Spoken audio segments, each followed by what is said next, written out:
bonito. As músicas de Natal são muito boas, né? Eu gosto demais.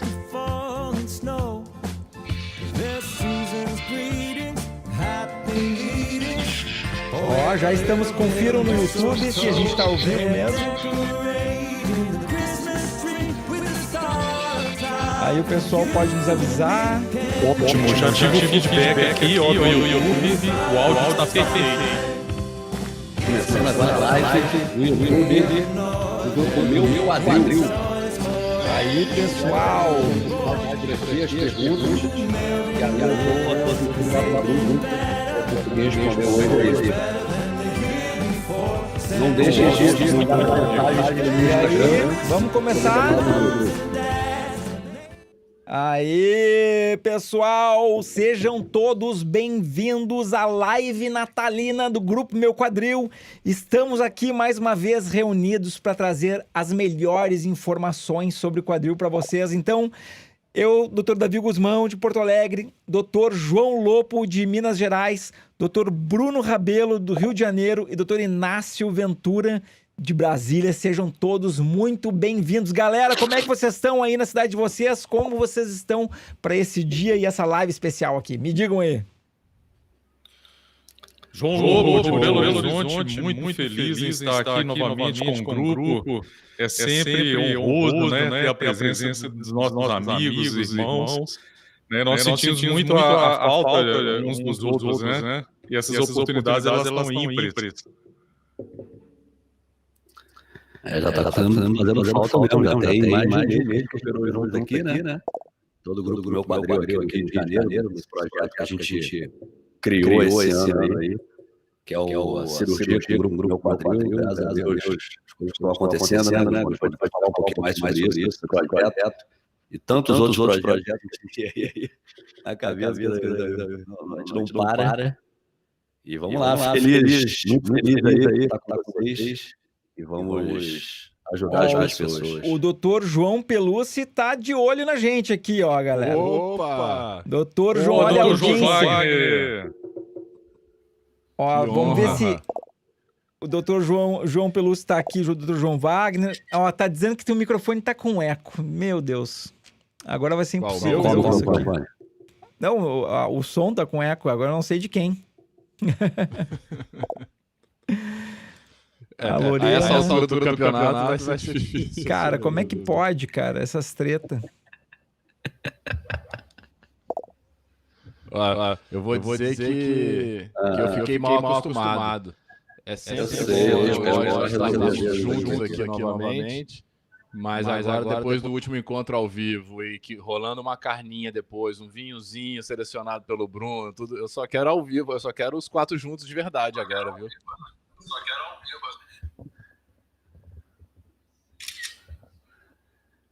Deixa eu botar aqui. E aí, mas de quem é o eco, hein? O seu eco sumiu pra mim agora, Bruno. Agora melhorou bastante. Eu também não tô... que na verdade o eco é o pessoal que ouve lá, né, na transmissão. Difícil, cara. Difícil resolver isso aqui. Será que... Mas é consenso? Tá todo mundo reclamando? A Andréia tá dizendo que tá todo mundo com eco, menos o meu. Pelo menos isso, né? Exatamente. Pelo menos que o do canal tá bom. Cara, por que será isso? E aí, alguém tem uma sugestão? Técnica do português. A gente sair e voltar. Não, ó, a minha sugestão é o seguinte, o que poderia fazer, tá? Vou fazer uma sugestão aqui. Vocês saem e voltam de novo e todo mundo sem microfone. Pra ver o que acontece. Beleza. Ou não. Não, só sai e entra, vamos ver o que acontece. Tá? Enquanto isso, eu vou chamando perguntas pra galera aí. Perfeito. Ok. Então, pessoal, os amigos aí do Grupo do Meu Quadril, vamos tentar resolver o eco que está acontecendo. A gente não sabe a razão. Antes da gente entrar ao vivo, a gente estava tentando e parece que tinha sumido o eco. E por alguma razão, apenas o meu microfone não tinha eco. Então, aproveitem esse momento já para ir mandando as perguntas de vocês, que a gente está de olho aqui nas perguntas, para a gente ver se pode responder as melhores perguntas de vocês. Ó, o Dr. João está voltando aqui. Vamos ver se o Dr. João vai entrar com eco ou não. Como é que tá o áudio agora? É que para mim eu ouço bem. É o pessoal que vai ter que nos dizer aí. Tá, o pessoal, então dá o feedback aí, como é que tá o áudio para vocês? Porque eu tô ouvindo bem, mas eu não sei se a transmissão tá bem, mas para mim tá... Eu podia ouvir no celular aqui, né? Para mim, no meu ouvido aqui, no fone de ouvido, o áudio tá bom.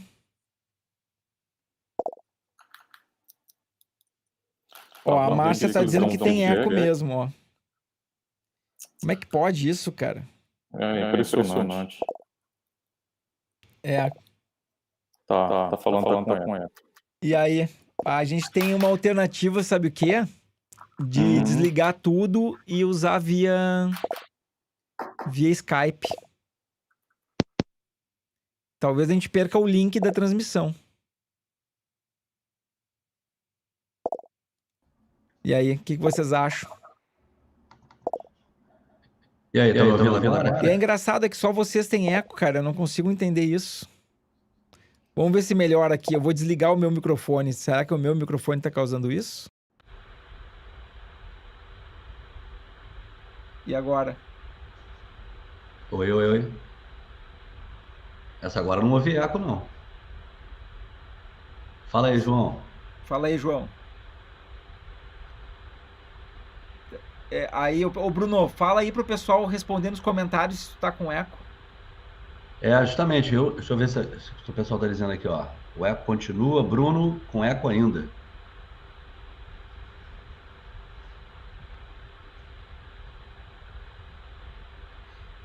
O único sem eco é o Gusmão. Que doideira. Eu vou desligar o meu microfone. Vamos ver se... Não, Gusmão. A Daniele agora disse que tá sem eco agora, ó. Quem? Acabou o eco, Gusmão. Acabou o eco? Os últimos relatos aqui, ó. Agora melhorou, tá sem eco, acabou o eco. Então, será que o meu microfone estava causando eco em todo mundo?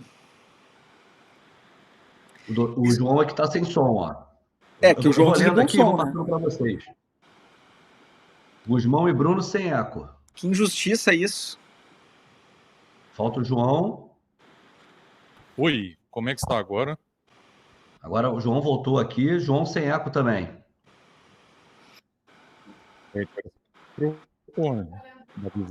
No nosso dispositivo aqui. Só o Inácio, então. Aparentemente, bom, falta só o Inácio, eu não sei se ele tá ligando para nós aí. Excelente. Ele deve estar conectando. Tá tudo tranquilo, falta só o Inácio. Eu vou fazer uma última tentativa aqui, que eu não consigo ficar sem meu microfone, mas vai ser a última tentativa. Se der eco, eu desligo. Aqui estão dizendo assim, Gusmão, por favor, não ligue seu microfone, pelo amor de Deus. Deixa ele só aí na frente, que ele está lindo. Tá, entendi. E aí, será que tá dando eco agora? Não, tá todo mundo dizendo que tá tudo ótimo. Não, mas agora eu liguei uma treta a mais aqui, eu vou precisar que o pessoal me diga se vai estar dando eco ou não. Olha, excelente. Perfeito. Realmente está excelente. E assim, eu estou ouvindo sua voz também muito bem. Tá, agora então parece que resolveu. Resolveu, aparentemente. Tá excelente. Ele vai ser quem? Vai ser o Homem Elástico? Quem vai ser o do Quarteto Fantástico que tá faltando? Pois é, alguém tem que chamar o Inácio aí. Tá. O Homem Elástico. Ou é a Mulher Invisível? Acho que ele tá mais pra Mulher Invisível. Olha aí, ó, tá faltando um do Quarteto Fantástico, Ana Lúcia. Obrigado, Ana Lúcia. Bom, pessoal, estamos sem eco, resolvemos o problema e agora, em tempo real, resolvemos para que vocês ouçam o melhor áudio do mundo, que é a minha mania. Está ótimo. Então tá, vamos para as perguntas então, pessoal. Ó, já tem uma pergunta aqui, ó. Tá, João, tu vai ter que me dizer o nome da pessoa para que eu localize ela e bote na tela. É a Denise, peraí. Já localizei. Tem uma antes dela. Tem uma antes. Estamos começando aqui. O Gino Nodário. Gino Nodário 10h35. Eu vou estar aqui no Instagram também, ao vivo, pegando as perguntas das pessoas para a gente ajudar É difícil aí. localizar, João. Só eu consigo ver as perguntas aqui, é meio difícil, mistura tudo. Não, eu tô vendo aqui também as perguntas, ó. Tô contigo aqui. Tá. Eu vou ir botando aqui então, ó. Rose Garcia, do YouTube, tá perguntando: doutor, pro grupo todo, necrose do quadril faz o paciente parar de andar? Quem que quer dar uma resposta para Rose aí, entender o que causa, o que faz a necrose do quadril na gente, nos pacientes? Aí, Posso João, começar aí para pode Rose? começar. Ô, Rose, olha só, a necrose do quadril, ela desculpa, tem várias... Desculpa interromper. Alguém de vocês chama o Inácio para entrar, diz que a gente resolveu. Manda mensagem no WhatsApp para ele, o Brunão aí, se puder. Deixa comigo. Tá, vai lá, João. Então, Rose, a necrose do quadril ela tem várias fases, tá? E a necrose você tem que interpretá-la como um infarto ósseo. É igual um infarto de qualquer outro tecido, o que a gente mais ouve falar, o infarto agudo do miocárdio, né, que é do coração, que dá uma dor enorme, né, que vai levar o paciente a buscar o atendimento médico. No quadril, ele também tem essa fase inicial, que é do momento em que ocorreu o infarto, que dá uma dor enorme. Então, isso daí, por si só, já faz a pessoa nem colocar a perna no chão, porque ela sente muita dor, né? Você imagina, o osso ali, ele sofreu um êmbolo que trombosou ele ali, que ocluiu o suprimento sanguíneo. E aí depois ela vai evoluindo nas fases, de acordo se teve ou não tratamento, ela chegando no nível mais avançado, que é o de colapso articular, ou seja, de achatamento da cabeça do fêmur e bloqueio do movimento da articulação, ela também sente muita dor, porque já não é o efeito da necrose, mas o efeito a consequência da necrose, que é o desgaste do quadril, tá certo? Então, nas fases do principalmente o momento inicial e já quando está com artrose do quadril, dói muito. E aí, nesse meio tempo, no meio do caminho, a pessoa ela pode ter níveis de dor que vai de leve a moderado de acordo com o movimento que ela fizer, né, com a rotina de vida dela, e se está tratando ou não. Então, aí o que o João quis dizer mesmo é que num estágio mais avançado, né, João? Com o grau o grau da deformidade mecânica da cabeça do fêmur é que vai acabar bloqueando o movimento, e o nível de dor pode fazer com que a pessoa não consiga se locomover, né? Exatamente. Pessoal, o Inácio botou aqui no grupo aqui que ele foi chamado para um sobreaviso de Natal. E hoje seremos nós. Tá, então vamos, se ajeitem na câmera aí, que para 3 pessoas eu vou dividir a tela assim, então. Vamos adiante em outra pergunta aqui. Vamos lá, catar mais uma pergunta. Tem uma aqui da Denise no YouTube. Denise, 10h35, Davi. É que assim, João, a minha tela ela não se comporta exatamente como a tua aqui, porque a minha junta todas as perguntas e ela não me dá o horário. Ah, sim, entendi. Infelizmente. Eu acho que a gente pode fazer o seguinte para organizar, cada um lê uma pergunta. Tá, então pode ler, só que daí eu não consigo colocar na tela todas, a não ser que esteja mais próximo. Vai lá, João, faz uma aí. Tá, olha só, então a Denise, ela tá falando que ela tem 51 anos, ela tem 66 dias que ela fez a cirurgia para colocação de prótese do lado esquerdo do quadril, tá falando que tá com a dor na coxa desde o 20º dia. Fez exames de raio-x, sangue e deve ser ressonância, imagino. E ela tem uma artrose lombar, né? Então, acredito que ela esteja comentando, né, que ela tem também uma artrose na coluna e que está sentindo dor. Isso pode acontecer mesmo, tá, Denise? E pessoas que têm a dor, o Inácio tem várias lives aí que a gente fala sobre a diferença da dor que é do quadril e a dor que é da coluna.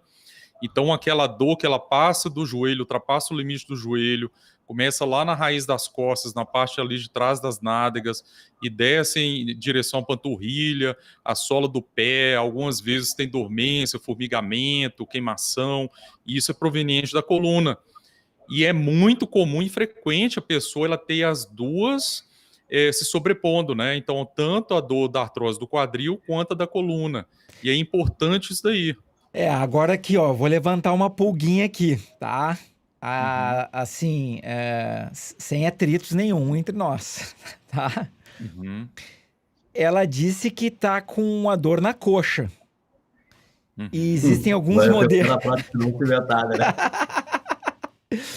Existem alguns modelos de implante que tem uma característica de causar um pouco de dor na coxa às vezes, né? Então, assim, alguns modelos de prótese não cimentada, por terem uma haste muito rígida e um formato não tão anatômico, podem causar uma dor na coxa durante alguns meses. Aí eu quero saber se meus colegas aí concordam ou discordam e podem fazer algum comentário a respeito, se desejarem. O João tava falando, eu tava pensando sobre isso aí também. O Bruno tá em desvantagem agora. Esse é um dos problemas que a gente tem com a haste não cimentada. E dependendo do tamanho do canal, e se a impacção foi muito, vamos dizer assim, muito tensa ali, alguns pacientes podem apresentar dor na coxa. Teve até um relato na época que eu estava no INTO, que a gente começou a usar uma haste lá chamada Natural Hip, que era uma haste que tinha uma aletinha na parte final, justamente para diminuir esse estresse no meio da coxa. Porque as hastes, por exemplo, tem uma haste chamada AML, que é uma haste que quando passava o número 15, se eu não me engano, era certo do paciente ter thigh pain, que a gente chama, né? Essa dor na coxa. Tá? E a AML era muito rígida, né, Bruno? Ela era de cromo cobalto, ela era grossa. Então, eu acho que tem que primeiro ver isso aí. Eu acho que o que o Guzmão colocou é perfeito. Isso é uma característica da haste não cimentada. A haste cimentada não tem isso aí.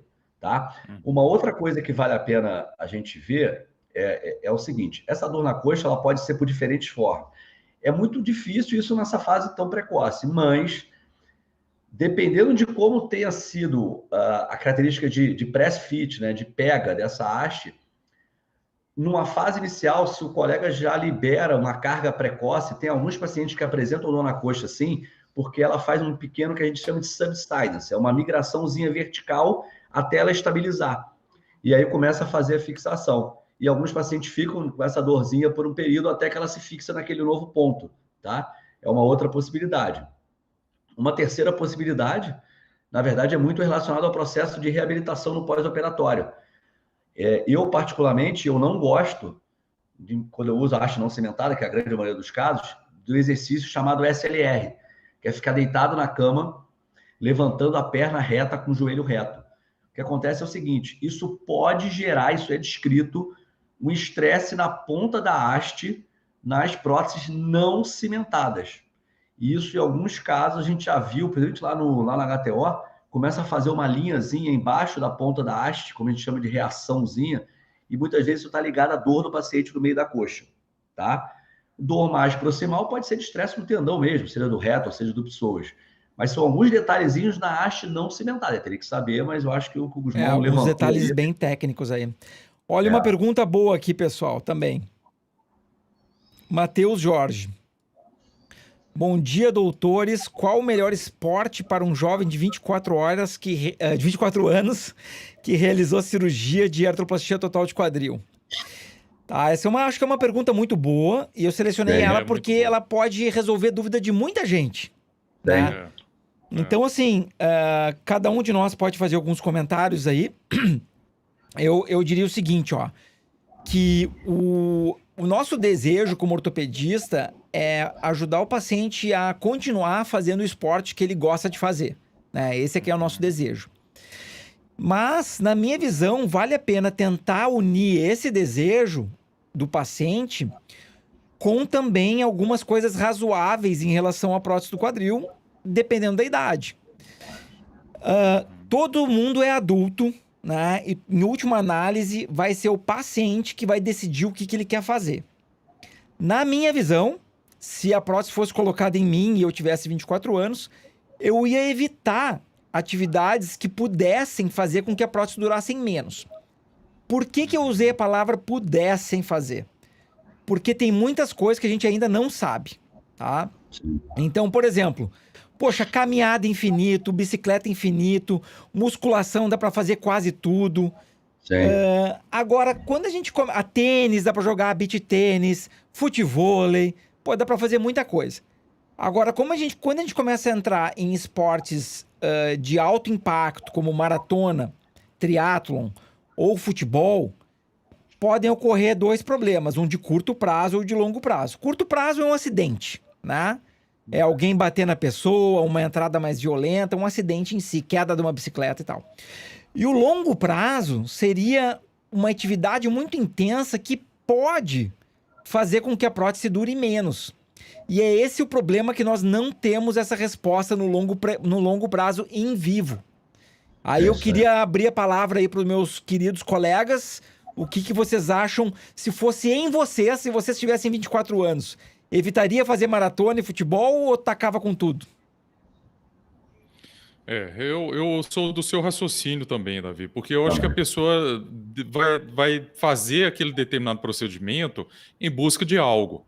O que eu pensaria para mim? Então, seria qualidade de vida, trabalhar sem dor e sustentar minha família, né? Conseguir trabalhar e fazer o que eu preciso fazer de forma... sem ficar sofrendo ou sem ficar vivendo em função daquilo. Então eu gostaria e buscaria pela qualidade de vida. Eu não precisaria ir por esportes radicais, por exceder limites, querer quebrar barreiras, porque eu não sou um atleta que desse nível, né? Eu não busco isso, né? Então minha mentalidade é como a sua. Meu discurso, inclusive, é igual ao seu. Eu acho que não tem muita coisa a acrescentar ao que o Guzmão colocou, o João, né?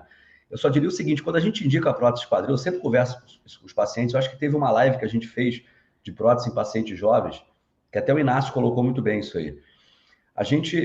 A ideia da prótese é melhorar a qualidade de vida, principalmente no quesito dor. Então, o paciente tem dor, tem limitação, a prótese acaba sendo uma indicação formal, obviamente, quando tem critérios que justificam, tá? O que acontece, e aí vem nessa live, a gente conversou muito sobre isso, quando a gente melhorou o nosso aparato técnico, a nossa técnica cirúrgica, incisões menores, menos traumáticas, acessos mais anatômicos, né? A gente conversou muito sobre isso, e até os nossos encontros, justamente a gente fala sobre isso, né? De cirúrgicos, vamos dizer assim. O paciente, ele tem um pós-operatório que ele se sente tão bem, ele se sente tão livre, ele se sente tão... O famoso termo que o Guzmão bota toda hora, forgotten hip. Então ele fala assim, cara, eu posso praticar tudo. Eu posso fazer tudo, eu não sinto mais aquele negócio, eu tenho quadril. E eu acho que esse ganho que a gente tem tido nos últimos anos aí, principalmente com essas técnicas menos invasivas, o paciente ele se sente à vontade de fazer isso tudo. Mas aí o Inácio sempre pergunta assim, quando ele faz o comentário da prótese, ele fala assim, olha, eu vou te explicar o que pode acontecer. Mas o livre-arbítrio é do paciente. É do paciente, concordo plenamente. A gente não está operando criança, a gente pode botar, pode acontecer isso, isso, isso. Você pode fazer, mas não é o meu conselho, não é o que eu acho. Mas que dá para fazer? Dá para fazer, a gente vê. Né? De vez em quando a gente vê no nosso grupo assim, a gente vê trocando, pô, esse cara está fazendo isso, isso, isso. Cara, não é uma coisa que a gente vai indicar, mas pode fazer, pode. Mas eu concordo plenamente com o que o João colocou. Eu acho que ele pode fazer um monte de coisa tentando evitar o estresse sobre essa prótese, para que essa prótese dure o mais tempo possível, ainda mais no paciente de 24 anos de idade. Tá entre nós aqui, tá? A gente tem tudo acima de 40, correto? Infelizmente. Eu quero saber o seguinte, quem de vocês faria meia maratona se colocasse prótese agora? Não faria. Eu também não. Sem chance. Tá. Não agora faria. sim, poxa, dá para fazer musculação, bike, caminhada, beach tênis, futevôlei, um monte de coisa aí segura, né? Eu encaro o seguinte, ó, pô, a prótese quadril, a pessoa, ela ganhou uma nova chance. Porque se não existisse a prótese quadril, ela estava condenada a ter dor pro resto da vida. Ela ganhou uma nova chance. Valoriza aquilo. Agora, eu entendo também, tá, que uma pessoa que seja extremamente amante de um esporte mais impacto... pode rejuvenescer, né, João? Pô, exatamente. Vocês gostaram? Vocês gostaram do vídeo? Demais. Demais. É um conceito bem lembrado. Eu concordo plenamente com o que você colocou. É isso aí mesmo. É a cirurgia plástica, a cirurgia plástica da articulação. Artroplastia. O próprio nome já diz aí. É isso aí. Maravilha. Vamos pegar uma outra pergunta, que tem uma pergunta muito boa aqui. E aí eu vou lançar pro João. Aqui, olha aqui, ó, só um presente. Aqui é o Sami Heloísio. Olha só. Olha que legal aí o presente que o João ganhou. O João paralisou ali. Vamos botar essa Bom, pergunta o aqui pro Inácio tá João. entrando aí, gente. O Inácio tá entrando. Opa, João. top! Maravilha! Vamos ter que bater palmas pro Inácio. Olha aqui, ó. Palmas para o Inácio. Essa pergunta aqui. Bem interessante. Vou largar pra ti, João. Então, assim, ó. Denilson Carlos, bom dia. Tem 23 anos, com impacto femoroacetabular misto e cisto subcondral coxofemoral em um dos lados. Será que compensaria fazer a vídeo ou pensaria na próstata direto? Eu sei que falta informação, mas vamos tentar explicar numa situação geral aí o que a gente pode pensar numa situação dessas aí. Sim, então, Adenilson, assim, com a sua idade, né, 23 anos, eu acredito que a posição do cisto aí vai ser a mais mandatória, tá? Que eu acredito que você tem ainda um manto de cartilagem bom, tá? Com 23 anos você é muito jovem.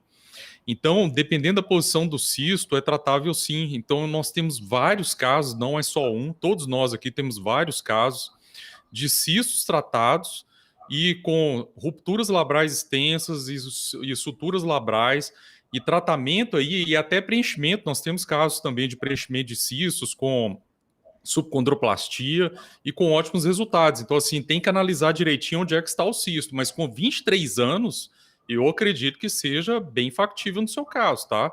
Se fosse uma pessoa já em torno dos seus, talvez, 50 anos, já tivesse uma cartilagem aí com menos de 50% da espessura dela, aí já pensaria mais na prótese, mas com 23 anos eu acho plenamente, tá? Possível. Não, o tipo de cirurgia que a gente faz hoje em dia, né, nós quatro, com as técnicas biológicas ali, podendo atuar nesses cistos, a gente comentou isso também numa live sobre artroscopia. Eu acho que é um pensamento, cara, totalmente plausível num paciente de 23 anos de idade. É muito improvável, você colocou muito bem, João, é muito improvável com 23 anos de idade ele já ter critérios que nos faça contraindicar uma artroscopia do quadril. É sempre importante, a gente sempre, acho que tem uma vez que o Guzmão comentou muito bem isso, que o prognóstico que a gente dá para um paciente para uma artroscopia do quadril, principalmente com um relato de cistos, enfim, é a cartilagem.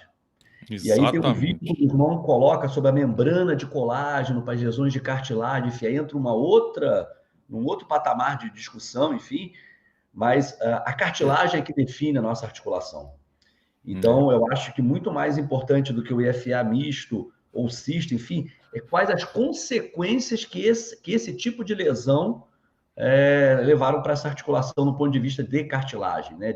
Porque muito bem que o Bruno falou assim, ó, em última análise, o que define se vale a pena tentar a cirurgia por vídeo ou não é globalmente no quadril quanto que tu tem de cartilagem. É isso aí. Tendo cisto ou não tendo cisto, porque às vezes tem o cisto, mas tem uma camada boa de cartilagem. Boa, isso aí. Então, assim, a classificação de grau de artrose vai levar a gente uma suposição do quanto que poderia funcionar a cirurgia por vídeo. Então vai ser importante o exame físico, a ressonância, talvez até uma tomografia para avaliar bem todos os espaços. Né? Tudo isso para a gente tentar evitar que uma pessoa não faça uma cirurgia em vão e para a gente dar o maior índice de satisfação para o paciente que vai realizar aquele tratamento, né? Perfeito, é isso aí.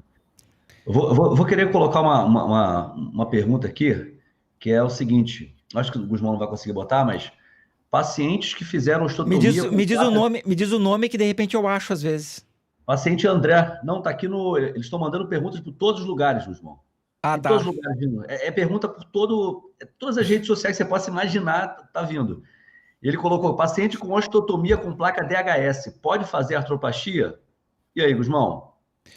Eu gostei dessa pergunta, porque no nosso grupo, você recentemente colocou uma cirurgia que tinha uma placa que fez a retirada do parafuso e fez um planejamento pré-operatório brilhante e fez a cirurgia da prótese. Por isso que eu quis botar essa pergunta para você aí. Não, perfeito, né? Então, assim, ajudando aí com a pergunta que mandaram para o Bruno, com certeza pode fazer a prótese, mas exige um planejamento especial, né? Que muitas vezes vai ser o que a gente chama uma cirurgia de prótese primária, que é a primeira vez que vai colocar uma prótese complexa. porque às vezes nós somos obrigados a trocar de implante em função de algum tipo de material de síntese que está presente previamente, né? Que é o exemplo que o Bruno estava se referindo. E outras vezes a gente tem que mudar de técnica cirúrgica. Se às vezes está pensando em cimentada, às vezes vai ter que fazer uma não cimentada ou vice-versa, em função dos achados prévios que tem ali naquela articulação. Felizmente, o DHS, ele é um implante que é bem comum da gente converter para prótese e costuma ser bem tranquilo essa reversão, né, Bruno? Sim. Sim. É importante deixar bem claro para eles que é possível, né? Que pacientes, mesmo que não seja DHS, mas que tenham outros implantes, como uma haste intramedular, uma placa para uma fratura de fêmur, aí entra o caso que o Gusmão brilhantemente operou, é possível, mas requer planejamento. E é uma cirurgia cuja complexidade é diferente de uma prótese primária convencional por artrose, enfim, é isso que eu acho que é importante. Não deixe de pensar que é possível sim. Exato. Perfeito. Tem uma pergunta que eu recebi aqui também, tô igual o Bruno aí, né? Chovendo de todo lado, né, Bruno? Então, olha só, Marcelo Paiva. É live de Natal, né? É presente para todo mundo. É live de Natal, a gente quer responder todas as perguntas, que a gente ama demais esse pessoal que nos segue aí. É isso aí. Então, Marcelo Paiva, olha só, o consumo de bebidas alcoólicas após a cirurgia de osteonecrose bilateral é permitido? Se sim, depois de quanto tempo? Aí depende, eu ia responder assim, depende de qual tratamento foi feito, né? Porque se foi prótese bilateral... Eu vou botar aqui a resposta do Inácio, já que ele está entrando aí. O Inácio fez o seguinte, cara, é curto e grosso, né? Se uma das possibilidades, uma das possíveis causas de osteonecrose é o consumo de álcool, se você fez uma cirurgia preservadora para tentar evitar a cirurgia da prótese, você vai voltar a usar alguma coisa que pode causar um dano na tua cabeça femoral? Eu diria que mas pela visão do bom senso, o ideal é que não, né? É a mesma coisa. Uma possibilidade de osteonecrose é o uso do corticoide. Aí você chega, está com uma dor nas costas, chega num colega, o colega fala assim, vou te aplicar uma injeção de corticoide. Vamos com tudo. Agora se foi prótese bilateral, né, bonito? Pode ter sido, né? Pode ser. Aí se for prótese bilateral não tem problema, tá? Mas tem mais preservação, eu discordo. Agora se for prótese, tem mais osso no corpo, né? Tem mais osso no corpo. Vamos lá. Aí, doutor Inácio! Tem mais osso no corpo. Tem fígado. Tem uma outra aqui, posso aproveitar, só fazer mais um aí? Vamos largar mais uma. Ele voltou. Ele voltou, Inácio aí. Agora vamos pro Inácio. Tem palmas, Davi? Inácio Guerreiro. Eu escutei que você tava falando meu nome aí. Eu botei palmas pro Inácio aí, ó. Palmas pro Inácio. E aí, galera, qual é a outra aí? Agora a próxima pergunta é pro Inácio. Tem uma aqui que é legal. Eu vou largar essa daqui pro Inácio, ó. Opa, vamos lá. Essa daqui... Me diz o nome e eu tento achar. Tá. Peraí que ela terminou. Já rolou um tanto de pergunta aqui, inclusive. Peraí. Poxa. Não é possível que eu pedi. A pergunta era muito boa. Deu a pergunta do Inácio, cara? Gusmão, depois você conta o que você fez para resolver aí o eco aí, porque... Eu vou largar uma pergunta pro Inácio aqui, ó. Larga a pergunta aí. Aí, Inácio. Do Davidson Machado? Isso. Pô, essa aí eu gostei, porque essa foi pelo menos nas minhas redes aí, foi a semana da osteonecrose, vamos dizer, né? Então, o Davidson Machado perguntando aqui se paciente com início de necrose da cabeça do fêmur tem como reverter esse caso. Curto e grosso. O Davidson levantou a bola para tu cortar, Inácio. Exatamente. Já vamos começar dando a resposta objetiva, que é o que a maioria das pessoas gosta, sim. Tá? Então, as pessoas têm que ter isso em mente, que necrose tem cura. Desde que o diagnóstico seja precoce e a instituição do tratamento também precoce, e essa necrose estava nos estágios iniciais, ou seja, pré-colapso da cabeça, a cabeça não achatou, tem potencial de cura, de reversão, sim. E mesmo que não reverta a necrose por inteiro, isso não significa que clinicamente vai ter problema. essa pessoa pode não reverter a necrose completamente e viver 30 anos, que é o trabalho maior que a gente tem, sem precisar colocar uma prótese e sem dor e com qualidade de vida. Isso é evolução. Só falar uma coisa aqui, quem falou isso não foi Inácio não, tá? Foi o Herniot, que é quem mais fez os estudos em cima do uso de células hematopoéticas da medula óssea no planeta Terra. Na verdade, quem falou isso, João, foi o Inácio. O Hernigot que pegou as palavras do Inácio e botou no trabalho dele. Eu acho que você confundiu aí. Pô, desculpa aí, Inácio. O João tá querendo tirar o nosso mérito aqui. É brincadeira, João. Vem pro nosso time, João. Vem pro nosso time. Ô, João, essa eu vou botar você quer fazer uma live com o Hernigot ou com o Grupo Meu Quadril? Faz a live com o teu amigo Hernigot lá, então, João. Manda mensagem para ele aí, então. Irmão, paciente jovem, pode-se adiar a colocação de uma prótese total de quadril até não mais suportar a dor ou a idade é primordial? Eu te falei porque essa você gosta. Essa pergunta é boa. É aí. Brilha aí, Inácio. É pro Inácio? Não, pode ser. Pode ser pra mim? Não, olha só. Eu gosto muito, porque assim, essa história de não aguentar mais, tá? Coloca na cabeça do paciente que ele tem que viver uma vida miserável ao máximo, até que a partir de um determinado momento ele vai poder ser feliz. E isso não entra na minha cabeça, isso, tá? Porque é o seguinte, anotem o que eu vou dizer, anotem exatamente o que eu vou dizer.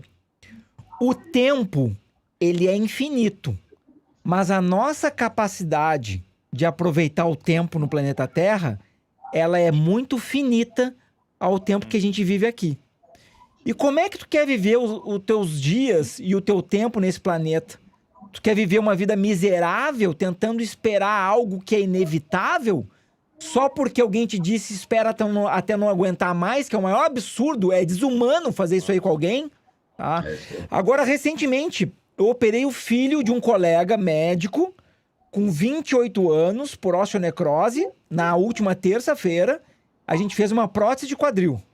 Nossa, que horror, coitado. 28 anos teve que fazer uma prótese. Coitado, uma ova. Porque se não tivesse essa solução cirúrgica, ele nunca ia poder ter uma vida normal.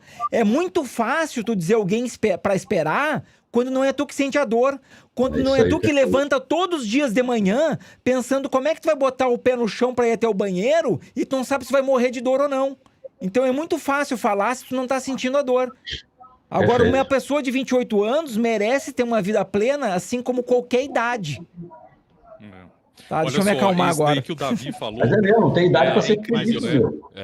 Eu já contei aqui em outras lives, né, o relato de um paciente meu de 17 anos, né, que é o paciente mais jovem que eu já fiz a cirurgia de prótese de quadril. E ele teve a doença de Pertz. E ele passou a infância dele, a adolescência dele, sofrendo por conta da doença. Vocês imaginam, na época, tratado com artrodiastase, com fixador externo, para tentar salvar a cabeça do fêmur. E aí depois, ele já querendo começar a vida, querendo casar, querendo trabalhar, e sem conseguir fazer nada, e sem poder iniciar a vida. Vocês imaginam? E aí, depois que ele fez a cirurgia de prótese, ele casou, ele foi ter filho, ele seguiu com a vida dele, ele iniciou a vida. Então, assim, meio que ele passou um pedaço da infância bem, o final da infância e adolescência e o início da maturidade, todos sofrendo. Aí ele teria que sofrer até quando? Até os 60 anos de idade? É isso aí. Não dá, né, gente? Eu acho que o Guzmão colocou, ele responde muitas perguntas que a gente vê aqui, que os pacientes falam assim, eu tenho uma artrose no quadril, eu tenho dor, tenho limitação, mas eu tenho medo de operar. A gente vê muito isso aqui, né, Guzmão? E eu acho que se a gente fica pensando somente esse lado negativo, que o medo é uma coisa, é um sentimento ruim, né? Não tem jeito. Mas deixa de pensar que, existe uma possibilidade de uma luz, de qualidade de vida, de você fazer suas atividades, de curtir tua família, de ir pra praia, de fazer exercício. Cara, eu acho que se você inverte o teu pensamento para uma coisa positiva para você, porque não é possível que você vai a vida inteira ficar pensando nisso, eu tenho medo, eu acho que vai dar errado, eu acho que... Pelo amor de Deus, positiva a tua vida, entendeu? A gente está aqui, não só nós, né, nós quatro aqui, mas existem excelentes profissionais em qualquer local. poxa, procura uma orientação adequada, se sinta confortável, aí sim, a confiança no teu médico, no que ele passa para você, cara, muda a tua vida, não dá para ficar nesse negócio. Porque acho que a gente está resumindo muitas perguntas que estão aqui. Tenho medo, não sei, será que vale? Até quando eu espero? Caramba, você tem até quando? Você está sentindo mal, pelo amor de Deus, como o João acabou de falar, não tem jeito. E eu vou dizer o seguinte, viu, Bruno? É importante, pegando o gancho dessa tua colocação aí do que o Guzmão falou, e a gente fala isso muitas vezes aqui. Só tem um sentido nós fazermos isso que nós fazemos todos os dias da nossa vida, que é oferecer informação de qualidade para as pessoas, seja pelas mídias sociais, seja nas nossas lives, seja nos nossos canais. Todos os dias a gente faz questão de passar informação decente para vocês. Só tem um sentido a gente fazer isso, e só tem um sentido vocês assistirem isso, se vocês fizerem algo com essa informação. Sim. Então, assim, nós estamos aqui fazendo o nosso papel, que é dizendo para vocês, de maneira ética e correta, baseada na ciência, na literatura e na experiência de 4 pessoas que fazem exclusivamente isso da vida há mais de uma década, mostrando os nossos resultados para vocês, para que vocês entendam que infelizmente, a gente não tem como ir na casa de cada um de vocês, arrastar você de lá, tirar você da cadeira de roda, tirar você da sua cama e levar você para o centro cirúrgico. Então, vocês têm que ter proatividade. Vocês têm que pegar essa informação que a gente passa e fazer algo com ela, que é modificar a sua vida. Porque a gente vê também muita gente com uma postura passiva de mas eu vejo vocês falando isso da questão da idade, da prótese, eu vejo vocês falando que é seguro, eu vejo vocês falando, mas o meu médico, infelizmente, disse que eu tenho que esperar mais 10 anos. Tá bom, e é o seu médico que manda na sua vida? Ou você vai pegar essa informação que a gente está colocando aqui, vai tomar uma atitude e vai fazer algo pela sua saúde? Não, a sua saúde não interessa mais a ninguém do que a você mesmo e as pessoas que você ama. Então, não se afunde por passividade, não fique parado, passivo, pacato, aceitando a informação que o seu médico dá se você não concorda com ela. A gente está aqui para isso. A gente está dando informação, pegue essas informações e faça algo para o teu bem, para o teu próprio bem e das pessoas que É muito importante ouvir mais de uma opinião, Sim. Tipo, não custa a pessoa, antes dela tomar a decisão, sua última decisão, bater o martelo, assim como se diz, ouve mais de uma opinião. Poxa, ouve umas 3, 4 opiniões, investe na tua própria saúde para ouvir mais de uma opinião. Especialmente hoje em dia, tem até telemedicina, a pessoa pode consultar qualquer pessoa do mundo, praticamente, né? E a gente vê muito isso aí nos negócios, né? Quando a gente posta que nós estamos operando juntos, a gente sempre tem aquele negócio, é um sonho. Até o Inácio uma vez respondeu, é um sonho. Pô, mas será que é tão sonho assim? A gente vê tantas pessoas, a gente operando tantas pessoas, e operando não só nós aqui, cada um em uma sua cidade, mas operando como grupo, né? O grupo Meu Quadril, operando essas pessoas. Será que é tão sonho assim? Será que é uma coisa tão inviável buscar qualidade de vida? É tão inviável ser feliz? Entendeu? Não é.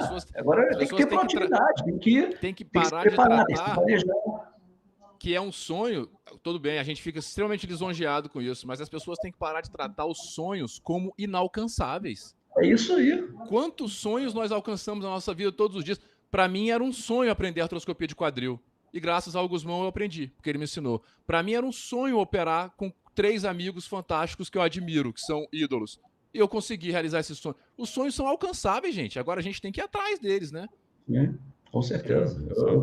Eu sou meio histórias assim de superação são enormes, né? Eu tenho um paciente que eu tenho um orgulho dele, eu vou contar um pouquinho da história dele aqui, mas é uma pessoa muito simples, batalhadora, e ele conseguiu fazer todo o tratamento dele fazendo rifas e vendendo coisas lá na cidade dele, fazendo rifas e fazendo vendendo coisas lá, e assim, a história dele me surpreendeu, porque ele conseguiu tudo, ele falou assim, eu quero com você, com essa prótese, com esse implante, e foi tudo do jeito que ele sempre planejou e sempre quis, né? Então, assim, é a prova de que se a pessoa quer, ela consegue, né? Não tem limite. É importante você ter falado isso aí, João, porque inclusive eu gravei um vídeo essa semana, que deve estar indo pro ar daqui a pouco, em que eu abordo um pouco isso, porque é exatamente isso. As pessoas, elas nos veem, nós 4, fazendo live, falando, operando com a melhor prótese do mundo, operando no melhor hospital da sua cidade e tudo isso. E elas têm na cabeça delas, a maioria delas, elas constroem que o nosso consultório é um consultório em que a gente só atende os mega empresários do Brasil, os milionários do Brasil. Gente, a gente até atende algumas dessas pessoas, tá? Mas não é porque a maioria de nós não... Os 4 não atendem plano de saúde, por exemplo, diretamente, a gente não é remunerado pelo plano de saúde, que esse é o nosso consultório não, tá? Cheio de marajás e de mega milionários, não. Todos nós aqui temos exemplos de pacientes como esse que o João está citando. Todos então, nós. a gente está falando por conhecimento próprio. A gente não está falando que é possível alcançar um sonho desse da nossa cabeça. A gente está falando que a gente vê isso toda semana. É gente normal, né, Inácio? É gente normal. A gente vê pessoas que se organizaram, que são extremamente humildes e que fizeram como o João falou. Eu tenho vários exemplos desses também, o Guzmão também, o Bruno também. Fez rifa, pediu ajuda de empresário da cidade, participou da quermesse da igreja. Hoje em dia tem essas vaquinhas online. Eu tenho vários pacientes que juntaram dinheiro com vaquinha online. Ó, entrou uma pergunta boa aqui. Uma pergunta boa, recorrente, que a gente gosta, tá? Ó, vou largar na tela aqui. Isadora Rabelo, a parente do Bruno aí, Bruno. Com 2 L's igual o Bruno, hein? Já pede pro primo aí. Tenho 29 anos, já fiz a descompressão da osteonecrose grau 2. Perfeito, a indicação certinha. Hoje tá 3/4 da cabeça do fêmur esquerdo. Qual a melhor prótese para a idade dentro desse contexto aí que a Isadora está comentando? A gente podia fazer alguns comentários aí sobre prótese para pacientes jovens, né? Superfície de atrito, eu acho que... Eu vou falar que as nossas escolhas está bem dividido o nosso quarteto, né? Cimentada, não cimentada. É por isso que a gente fica junto, Mas isso exatamente. Mas aquela coisa, isso é uma coisa que é cada vez mais irrelevante se tu tem um implante bom. Sim, não muda nada. Exato. Então, deixa eu fazer só, antes da gente entrar nesse tema da prótese paciente jovem, vamos, como ela começou a pergunta com a osteonecrose, deixa eu fazer um adendo importantíssimo. Muitos pacientes também falam, até que grau faz descompressão? Qual a taxa de sucesso de descompressão? Por que a gente coloca que a osteonecrose tem cura, baseado nesse trabalho aqui do professor Hernigaud, que o João citou e tudo? É importante vocês perceberem uma coisa, tá? A mágica, o que o trabalho do professor Hernigaud mostrou e o que o trabalho que eu publiquei essa semana lá no meu Instagram, que é uma revisão sistemática de toda a literatura, confirmando os resultados do sucesso do tratamento da osteonecrose para preservar a cabeça, se baseia numa coisa: o uso de concentrado de células da medula óssea, de enxerto da medula óssea. Esse é o diferencial da coisa. Então, fazer a descompressão e usar esse enxerto é um cenário, que é o que é associado aos melhores resultados na literatura. Fazer somente a descompressão é outro cenário, tá? Então entendam bem esse detalhe. Perfeito. A gente não podia deixar isso passar mais. E não é a gente que está dizendo, é um artigo de 30 anos de evolução, confirmado ainda por essa revisão que o Inácio está comentando. Então, assim, não é a invenção da nossa cabeça. Se tem algum médico assistindo aqui que não concorda, reclama para os autores do artigo. Reclama por nenhum, não entra nem em contato com a gente. A gente está falando do mais alto nível de evidência da literatura. Tá? Então está comprovado, isso não tem condição isso aí. Perfeito. Vamos entrar então aqui só para quem assiste depois, né? Então aqui a gente vai falar agora sobre a pergunta da Isadora, que é prótese em pessoas jovens. Aí, no caso, a Isadora tem 29, mas prótese em pessoas jovens. Então, quem é que quer começar aí, de repente, falando sobre superfície de atrito? Eu acho que é uma parte boa. Eu posso começar. Então, sobre superfície de atrito, nós temos... O que é superfície de atrito? Ela é justamente a parte, só para os ouvintes se entenderem, é a parte da prótese que vai sofrer o desgaste, tá? Então, olha só o nome dela, superfície de atrito. Então, é o que atrita uma parte contra a outra. O que é isso? É a parte da cabeça da prótese, aquela parte circularzinha, que encaixa dentro do copo ali que vai preso no acetábulo, tá? Imagine que a bacia é a parte fixa da prótese. E a parte móvel é a cabeça que fica presa ao fêmur pela haste, certo? Então, o atrito entre a cabeça e o implante fixo que é o que vai no acetábulo, ele vai gerar um desgaste ao longo do tempo. Isso tudo é mensurado, né? Isso é calculado. Assim, são modelos que são colocados em desgaste. Olha lá, o Davi está mostrando para vocês, ó. Vai ainda pegar a cerâmica Biolox aqui, hein? Vamos lá, Biolox Delta na mão do bonito ali, ó. Ah Então, lá, olha lá, o Davi está mostrando, olha lá, a cabeça movimentando dentro do copinho, tá? Então, é isso daí que vai atritar. Isso, dentro de ciclos de movimento, vai gerar fragmentos lá dentro da articulação. E aí a gente fala, então, superfície de atrito. A superfície que tem mais atrito seria a metal com o polietileno. Sendo que existem polietilenos diferentes. Então, existem polietilenos que recebem um tratamento especial, que aumenta a durabilidade dele, a rigidez, principalmente em termos da rigidez, que hoje, em alguns implantes, se compara até ao da cerâmica, tá? E o outro tipo de implante, que seria a cerâmica com polietileno, esse polietileno tratado fisicamente, né, por radiação e por altas pressões. E o outro, que é o cerâmica com cerâmica, que a gente mais usa. Até uma outra live aí que nós conversamos, né, se eu uso cabeça de metal. Não uso cabeça de metal, eu só uso cabeça de cerâmica. E aí, dependendo da idade do paciente, eu vou usar o polietileno de alta densidade, tratado fisicamente, para ter uma rigidez, uma durabilidade maior, ou a cerâmica. Então, só uso ou cerâmica ou cerâmica polietileno. Tá ok? É isso aí. Acho que todos aqui, né? Então vamos fazer uma respostinha rápida aí para todo mundo. Paciente 29 anos, colocaria qual superfície de atrito? Cerâmica. Vai lá, Inácio. Sem levar em conta outros fatores, cerâmica. Só assim, Brunão. Assim, cera. Genericamente falando, eu também, cerâmica, colocaria. Agora, só pra gente fazer um exercício aí, a partir de que idade vocês mudariam pra cera poli? A cera poli, para mim, é acima de 70. Eu, levando em conta somente esse fator também, eu diria 55, 60. Eu boto 45, 50. Tá, então o Bruno e o Inácio mudam um pouquinho mais precoce. Aí eu queria fazer uma pergunta que seria a seguinte, ó. Paciente com 50, digamos, 55 anos, tá? Mas mulher super ativa, porém com a bacia pequenininha, que faz com que o acetábulo fique do tamanho de 50 ou 48. Cera. É só para mostrar pro pessoal que não é só a idade, né? Porque se o acetábulo é muito pequeno, ele vai ter menos camada do plástico que o polietileno. Esse plástico ele fica mais fininho. Que o Bruno está mostrando. Vai ficar muito fino. Planejamento. Então a questão é planejamento, não é só a idade. A gente pode, por exemplo, pegar um paciente jovem cujo acetábulo é um 54, 56, que você pode efetivamente colocar uma cabecinha igual a essa 32 com um poli que vai durar muito. Então, isso perfeito. São vários aspectos para a gente decidir, né? Excelente. Perfeito. Muito bom. Eu acho que está respondida essa pergunta, hein? Vamos para... Posso largar uma aqui muito boa? Claro. Nós gostamos, hein? Que tem a ver com a parte aí de preservação. Então, Éder Cardoso, bom dia.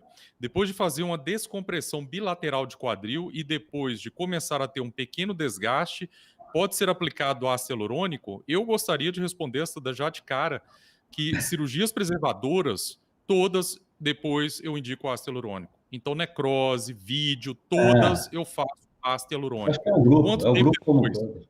2 meses, 3 meses. Ô, João, já aproveita o embalo e explica um pouquinho o que é o ácido hialurônico, porque assim, as mulheres conhecem o ácido hialurônico de aplicar na pele, para rejuvenescer a pele, e a gente está falando de aplicar o ácido hialurônico na articulação. O nome ácido, às vezes, pode assustar algumas pessoas. Então, vale a pena dizer o que é esse tal de ácido hialurônico aí. Então, o ácido hialurônico é um dos maiores avanços hoje que a gente tem na engenharia química, né? Aplicada a tratamentos médicos, né? Então, como o Davi falou, né? Ele é usado na dermatologia, oftalmologia. Na ortopedia, nós usamos em articulações e também usamos em músculos e tendões, né? Principalmente aí em tendões. Nas articulações, o ácido hialurônico, ele é o componente que nutre e hidrata a cartilagem. E além disso, vocês podem checar uma live nossa, que foi com a professora Maria Helena. Ela fala muito bem, né, no ácido hialurônico de alto peso molecular, que ele tem uma função importante, que é de absorção de impacto. Porque ele tem uma molécula muito grande, e essa molécula, à medida que ela vai recebendo impacto, ela amortece também. Então ele tem um efeito biológico, que é de reduzir a inflamação, lubrificar a articulação, hidratar a cartilagem, e mecânico também, né? Ele é de absorção de impactos, né? Ou seja, não há nada melhor do que se colocar na articulação do que o ácido hialurônico. Isso é uma mudança de paradigma, porque antes, se vocês pensarem há 10 anos, talvez, 15 anos atrás, o que a ortopedia pensava em aplicar na articulação era corticoide. A gente sabe que o corticoide, ele transforma a cartilagem em borracha, em plástico, né? E isso a gente não está salvando a articulação, né? A gente está matando a articulação. O ácido hialurônico, ele faz exatamente o oposto, né? Ele hidrata, ele nutre, ele dá mobilidade, ele dá viscoelasticidade ali para absorção de impactos. E tem uma coisa muito interessante, que é o efeito biológico que ele faz na nossa membrana sinovial para estimular a nossa membrana sinovial original a produzir mais ácido hialurônico numa concentração maior do que estava acontecendo antes, porque a artrose tem a tendência de diminuir a quantidade de ácido hialurônico no líquido sinovial, né, João? É como se você fizesse um reset ali na articulação e reprogramasse ela toda ali para um efeito cíclico anabólico. Então ele anaboliza, né, ao contrário do corticoide que cataboliza, ele anaboliza a articulação, ou seja, ele dá força, ele dá vigor, né, ele dá vida para a articulação.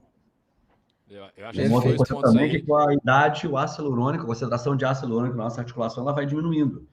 Então, quando a gente faz uma técnica de preservação ou um paciente que tem uma artrose inicial, quanto maior a idade desse paciente, eu acho que é praticamente mandatório que a gente faça uma terapia também com ácido hialurônico intraarticular, no intuito a nutrir melhor essa cartilagem, deixá-la mais com fatores anabólicos e positivos aí na articulação, criar um ambiente articular melhor, né? Sinceramente, eu não vejo hoje assim com... Por que o João falou, e nós concordamos, que sempre que a gente faz uma cirurgia preservadora, tá, uma correção do impacto, ou anticompressão de necrose, a gente faz o ácido hialurônico depois, é importante deixar claro isso. Todas as doenças de articulações, seja ela qual for, elas são motivadas e estimuladas, vamos dizer, por um desequilíbrio, um desbalanço em duas frentes. Uma frente mecânica e uma frente biológica, bioquímica da junta. Tá? Quando nós corrigimos o impacto femoroacetabular, por exemplo, pela artroscopia, a gente corrigiu a mecânica, a gente devolveu a mecânica normal daquela junta, tiramos a deformidade. Quando a gente entra com esses tratamentos no pós-operatório, ácido hialurônico e outras coisas que existem também, a gente está melhorando a biologia, melhorando a bioquímica da junta. Logo, a associação desses dois é o melhor dos mundos em termos de chance de preservação articular com o máximo de sucesso. Exatamente. Por exemplo, uma situação, um paciente que, por exemplo, aquele que perguntou, né, aquele jovem lá de 23 anos, que tem um impacto, ele já tem um cisto.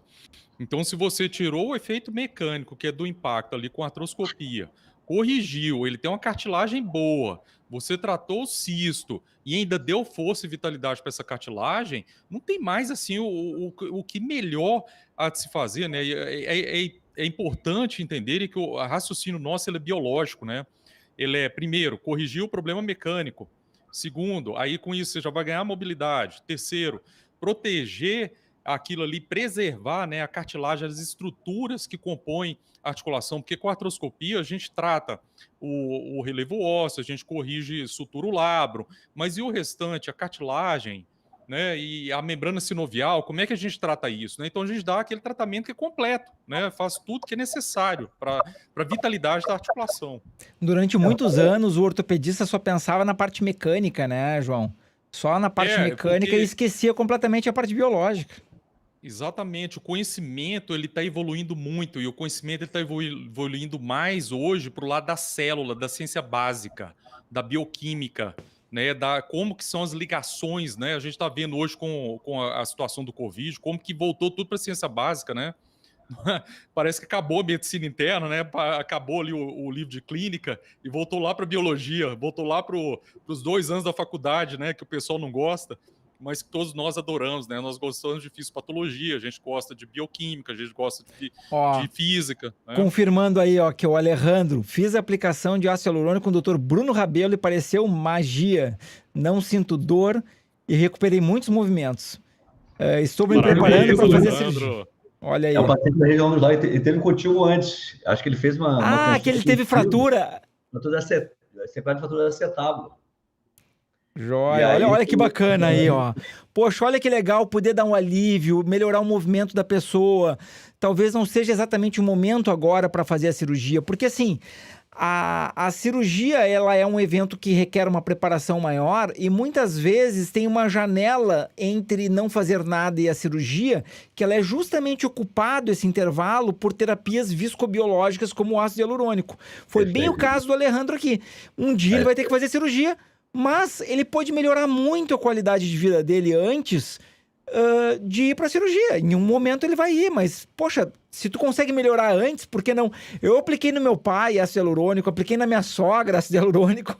Pô, eles ainda não fizeram a prótese, ainda não chegou o momento, mas vai chegar o momento. Ácido hialurônico. A família inteira também. Nem a Dani escapou, Bruno, nem a Dani escapou. Eu apliquei ácido hialurônico, né? Na minha lesão do joelho, eu apliquei. Não só ácido hialurônico, como todos os enxertos. Então, mas isso que o João falou é super legal, porque antigamente a nossa formação, né, na residência é o que muitos pacientes relatam aí. E aí volta aquilo que o João falou no início. Aguarde até você não aguentar mais.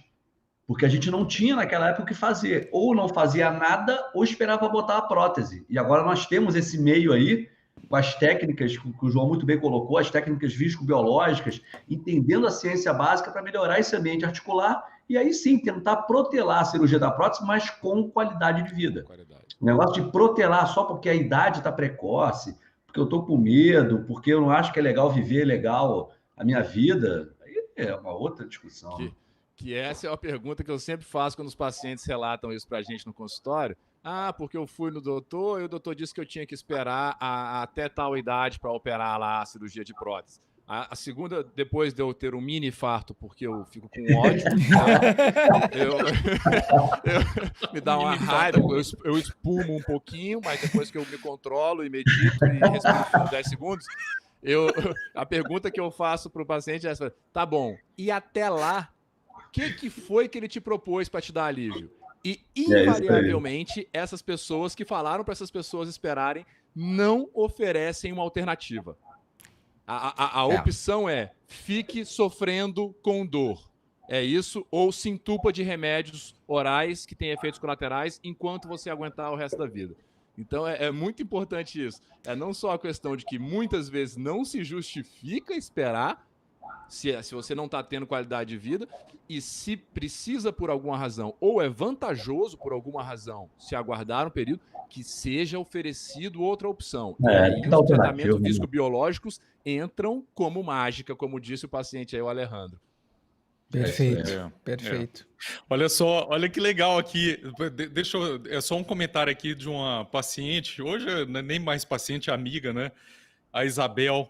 A Isabel falou, eu já contei a história dela, nunca falei o nome dela, mas eu vou ler a mensagem, pode? Claro, João. Pô, tu que manda aqui. Depois que coloquei a prótese e postei minha recuperação, recebi muitos directs sobre a prótese. Depois disso, irei tentar montar um canal para desvendar mitos sobre a prótese. Olha que bacana. Olha que legal. Parabéns. Bom, Isabel. A Isabel é uma guerreira. Eu sou fã dela. Ela e o Francisco, eles são incríveis. É um casal maravilhoso. Parabéns, Isabel. Eu vou aproveitar só o gancho, fazer um comentário sobre essa situação, tá? Para vocês verem como é importante o paciente contar como é que foi o processo com ele, para que ele possa mostrar para outras pessoas e desmistificar o que é um tratamento relacionado ao quadril. Então isso é uma coisa importante, porque se o paciente que tem sucesso não faz isso, e tu olha as mídias, os grupos que existem sobre esse assunto, e tem muita gente reclamando porque é mais fácil tu ser vocal sobre uma situação quando tu tem algo a reclamar do que quando tu tem algo a agradecer. Então é muito importante as pessoas, quando têm um sucesso, elas mostrarem para as outras que elas passaram por um período que foi difícil e que elas conseguiram superar aquele período de dificuldade com sucesso. Isso é tão importante quanto a pessoa que vai reclamar. Claro, eu não estou dizendo que não tem que reclamar quando está insatisfeito, não é isso. Mas se não tiver uma voz para equilibrar, mostrando que tem uma solução viável, parece que só tem desgraça no mundo. É isso aí. Acho que uma vez o Inácio até comentou sobre isso, você lembra? Numa live, o Inácio muito bem colocou sobre isso. E é muito importante, porque é mais importante ainda, porque os pacientes têm que ter a consciência da importância deles. É diferente para quem está sofrendo a mesma situação, ouvir da boca de vocês, ou ver a postagem de vocês, porque vocês se identificam mais. Quando vocês nos escutam falando, vocês falam, é um profissional que faz isso e está falando. Quando vocês se veem e veem pessoas que estavam na mesma situação que vocês, mostrando esse sucesso, mostrando essa mudança de vida, o efeito que tem sobre quem está nervoso, preocupado, com medo, com receio de uma cirurgia, como o Mano falou, é muito mágico. Eu estou dizendo isso porque eu escuto isso de muitos pacientes, e a mesma coisa que o João está descrevendo que aconteceu com a Isabel, tem acontecido enxurrada com aquele paciente que todos conhecem aqui, porque pelo volume de postagem dele, que é muito grande, que é o paciente que está fazendo kitesurf, que está lutando MMA, que está fazendo jiu-jitsu, que está tudo, com prótese de quadril. E algumas pessoas perguntam, mas por que ficam assim, estranhando o grau de exposição dele? Por que ele posta tanto falando? E esse paciente falou abertamente, ele se coloca aberto, na mídia dele, ele coloca, me mandem direct quem quiser saber mais a respeito de prótese de quadril, que eu estou aqui para contar para vocês o que é. Eu não me importo. Ele recebe enxurradas também de mensagens. E ele falou para mim, quando ele voltou, ele falou, doutor, eu faço isso e me exponho porque eu comprei essa briga. Essa é uma bandeira que eu vou levantar. Nós precisamos acabar com o preconceito com a cirurgia de prótese. As pessoas precisam saber a verdade, o que é viver e o que uma prótese permite e como isso mudou a minha vida. Então é tudo isso que a gente está falando. Agora eu vou levantar um assunto polêmico aqui que... enfim, não vou estar citando ninguém especificamente, mas é verdade, às vezes tem que ser dita.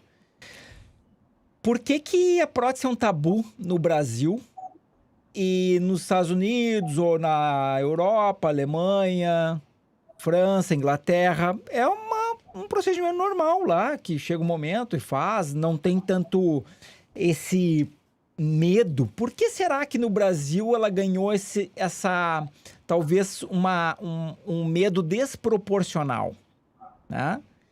Então, não quero comprometer nenhum de vocês, eu mesmo vou falar. O Bruno já dá risada.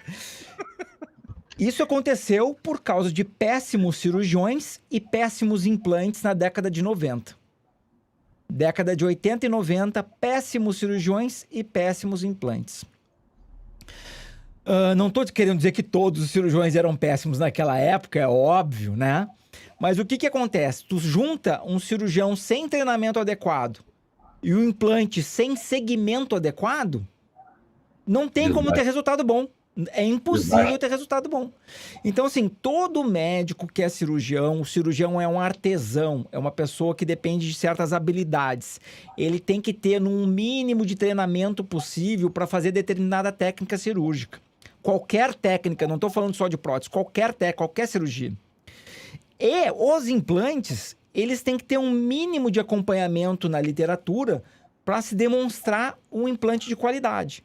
Então, esses dois itens são as coisas mais importantes que vocês podem escolher. É um bom cirurgião e um bom implante.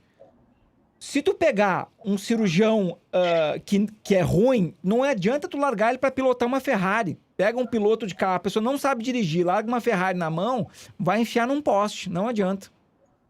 E o contrário também é verdadeiro. Tu pode pegar o melhor piloto do mundo.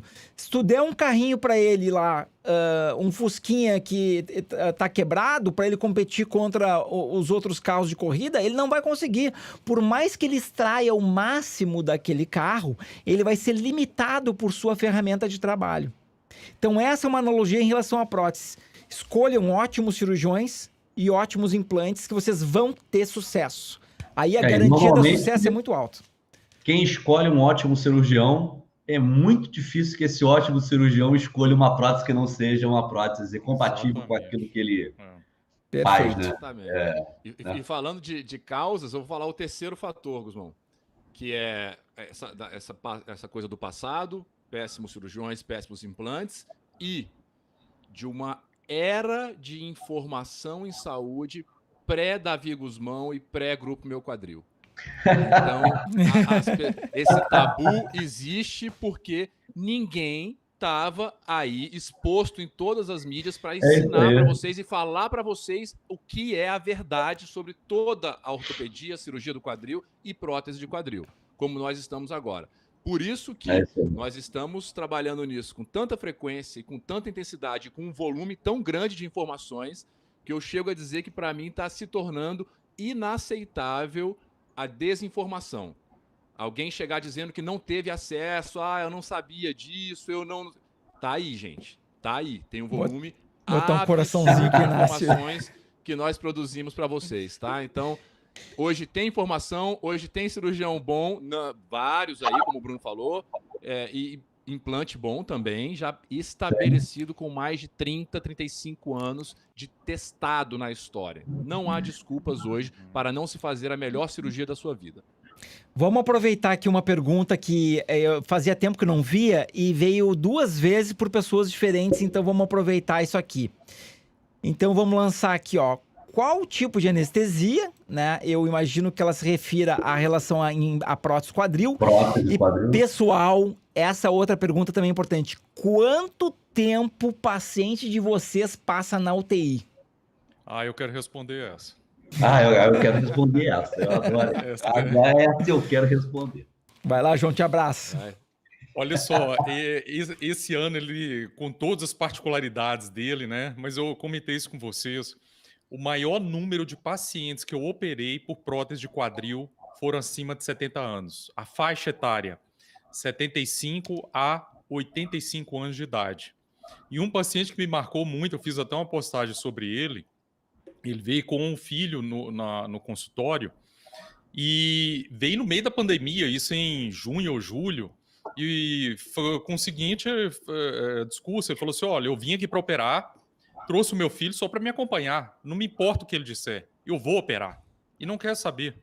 Isso no auge da pandemia e preocupado com tudo, a questão do... Eu explicando para ele e tudo, explicando, acho que o senhor está certo e tudo.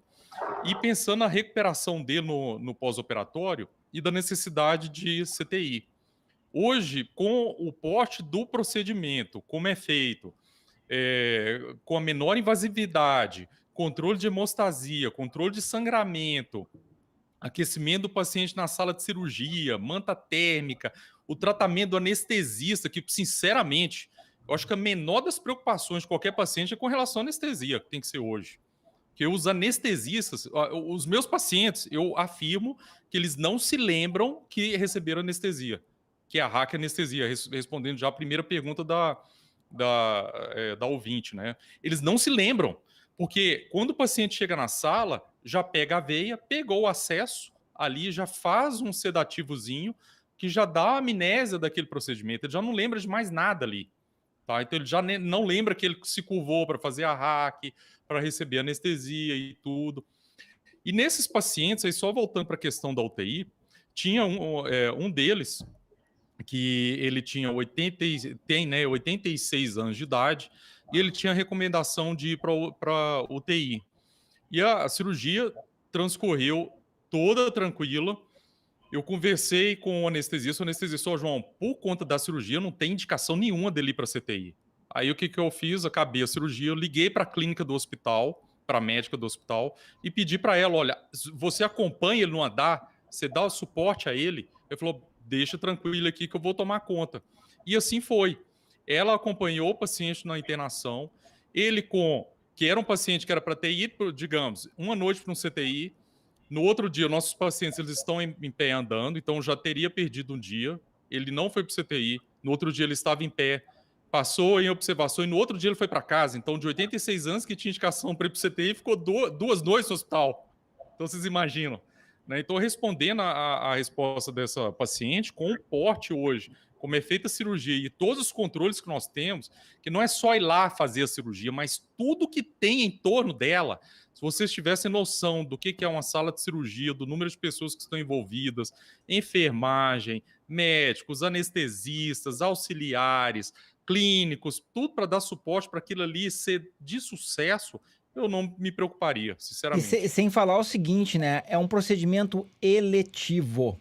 A pessoa se prepara, vai no cardiologista, se prepara e vai fazer no seu melhor momento, né? Então a gente tem toda a oportunidade para ter o máximo de sucesso. Deixa eu aproveitar aqui e fazer um comentário que, pessoal, se vocês estão gostando desse conteúdo que a gente está realizando para vocês, cliquem aqui no joinha que tem no YouTube, no Facebook, compartilhem com algum amigo de vocês ou algum grupo que existe aí, dos grupos que conversam sobre essas patologias. E as redes sociais aqui dos meus grandes colegas, Dr. João Lopo, Dr. Inácio Ventura, Dr. Bruno Rabelo, é só digitar o nome deles no Google, vocês vão achar isso no Instagram, no YouTube, no Facebook. Compartilhem esse conteúdo que a gente faz para vocês com tanto carinho e amor, e a gente só pede um joinha. Eu sou o mendigo do joinha, né? Só dá um joinha ali, porque isso treina o algoritmo para mostrar essa informação para um maior número de pessoas. Então a gente pode voltar à nossa programação normal aí. Só fazer um a mais aí do que o João falou é o seguinte. Então, hack mais sedação e CTI, 99,9% dos meus pacientes não vão para o CTI. Né? Acho que a gente tem a mesma opinião, né? Paciente não tendo nenhuma intercorrência clínica durante o ato anestésico, não é por causa de idade, não é por causa de ter uma comorbidade, um diabetes, uma pressão, porque tem que pressão alta, tem que ir para o CTI no pós-operatório. E o que é isso? A gente ganha com isso? Reabilitação precoce. O nosso paciente opera de manhã, vai para o quarto, aí, bonito. Começa a sentar, começa a caminhar. Com isso a gente ganha o quê? Profilaxia de trombose. Nós estamos botando o nosso paciente para ativamente mexer aquela musculatura. Outra coisa, estímulo positivo para o cérebro.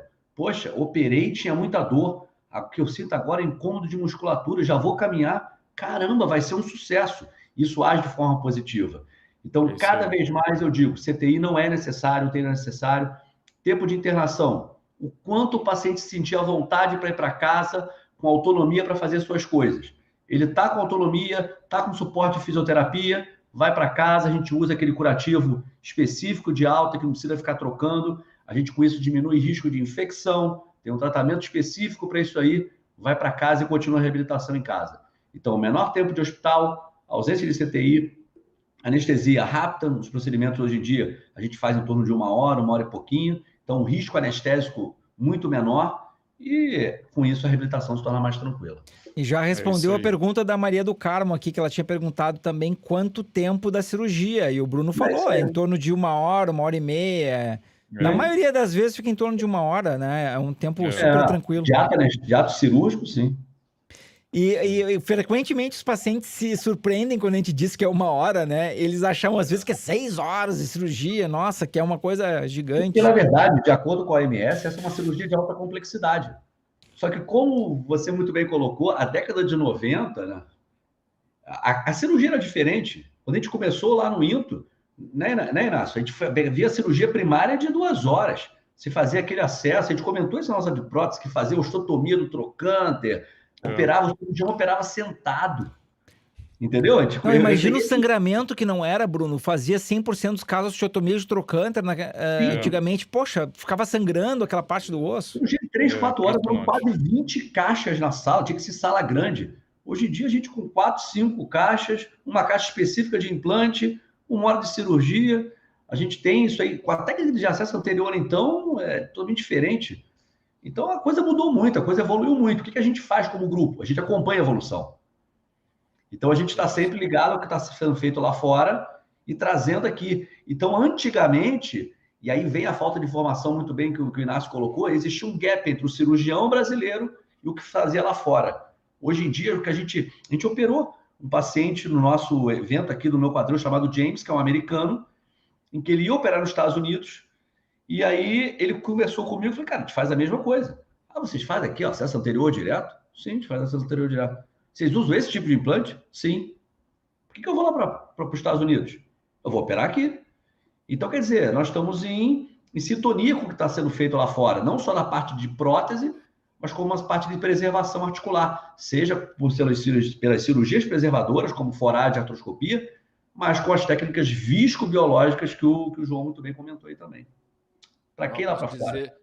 Pegando o gancho no que você falou aí, Bruno, que eu também tenho alguns pacientes assim, eu posso dizer seguramente, e aqui tenho certeza que todos vão concordar, o padrão que a gente oferece para os nossos pacientes hoje aqui é melhor do que qualquer medicina em qualquer lugar do mundo. Por quê?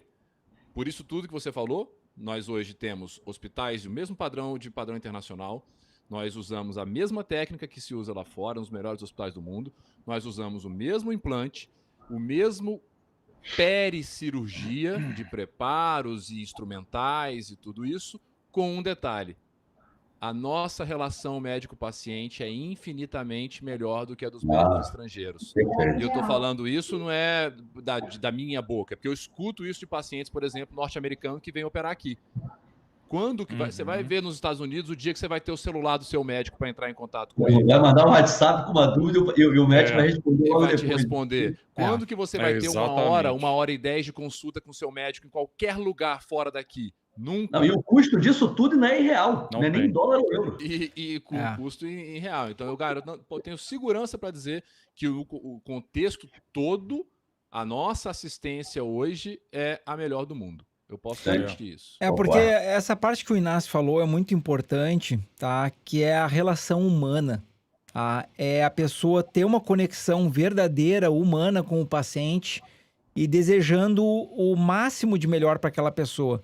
Recentemente, eu fiz a cirurgia de um paciente que ele é brasileiro, mas ele mora na Holanda, tá? E aí ele tinha tido uma fratura lá na Holanda, aquele que tinha cheio de placa e parafuso. E aí ele veio da Holanda para fazer a cirurgia aqui.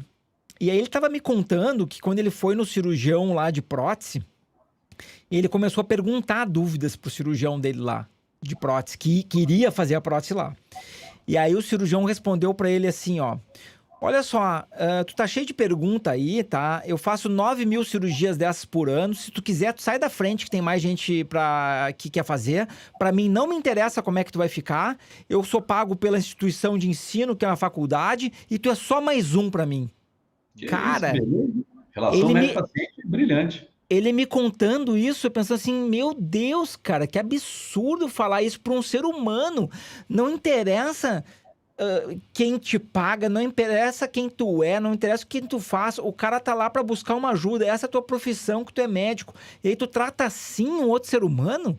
Poxa, aí não dá, né, cara? O cara não nasceu pra fazer isso, vai fazer outra coisa, vai trocar peça de carro, né? Que daí não vai conversar contigo, poxa, é inacreditável. Então, mas isso, infelizmente, não é o brasileiro, né? É culpa do brasileiro que ele acha que tudo nosso é pior, né?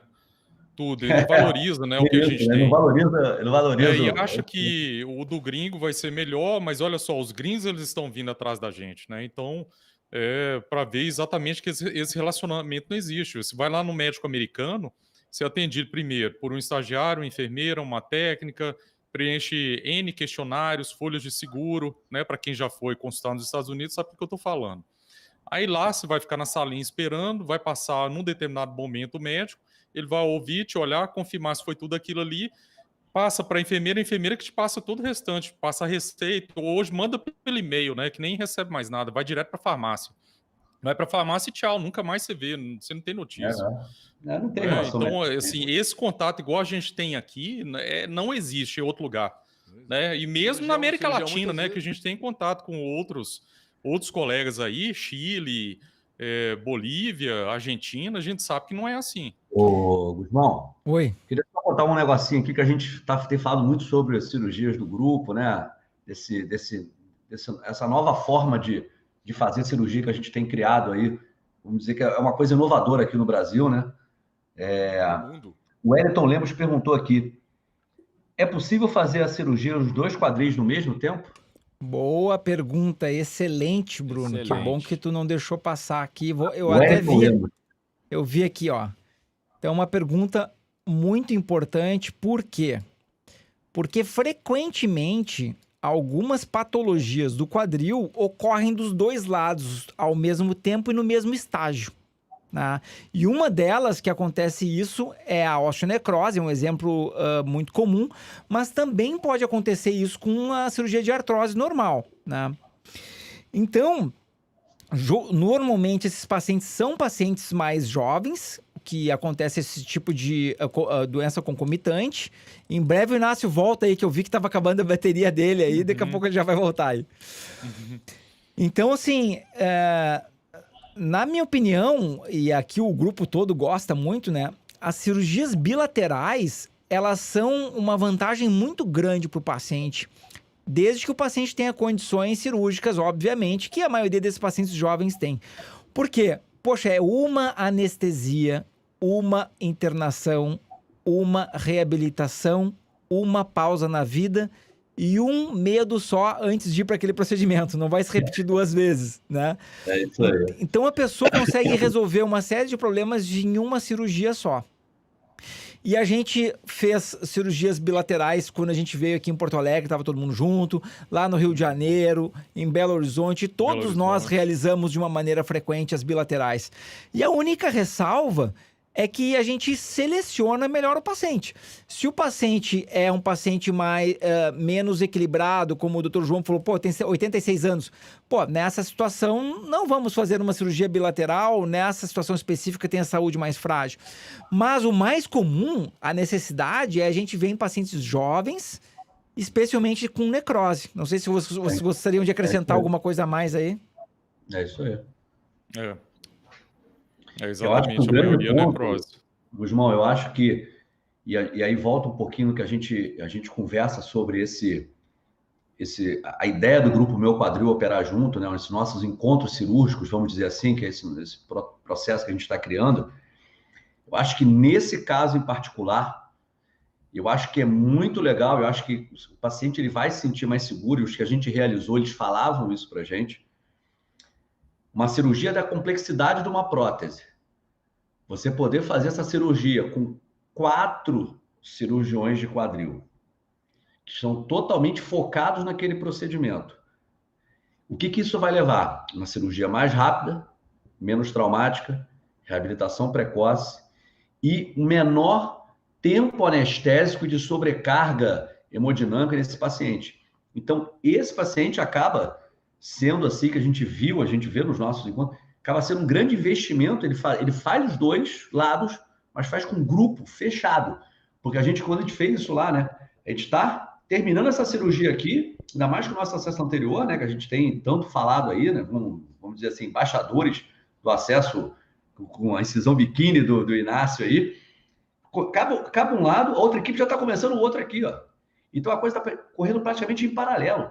Então o tempo anestésico menor trauma e a coisa está indo de uma forma tão rápida. Então, acho que nesses casos em particular, ter uma equipe completa para fazer essa cirurgia, aí pronto, o paciente vai ser muito beneficiado.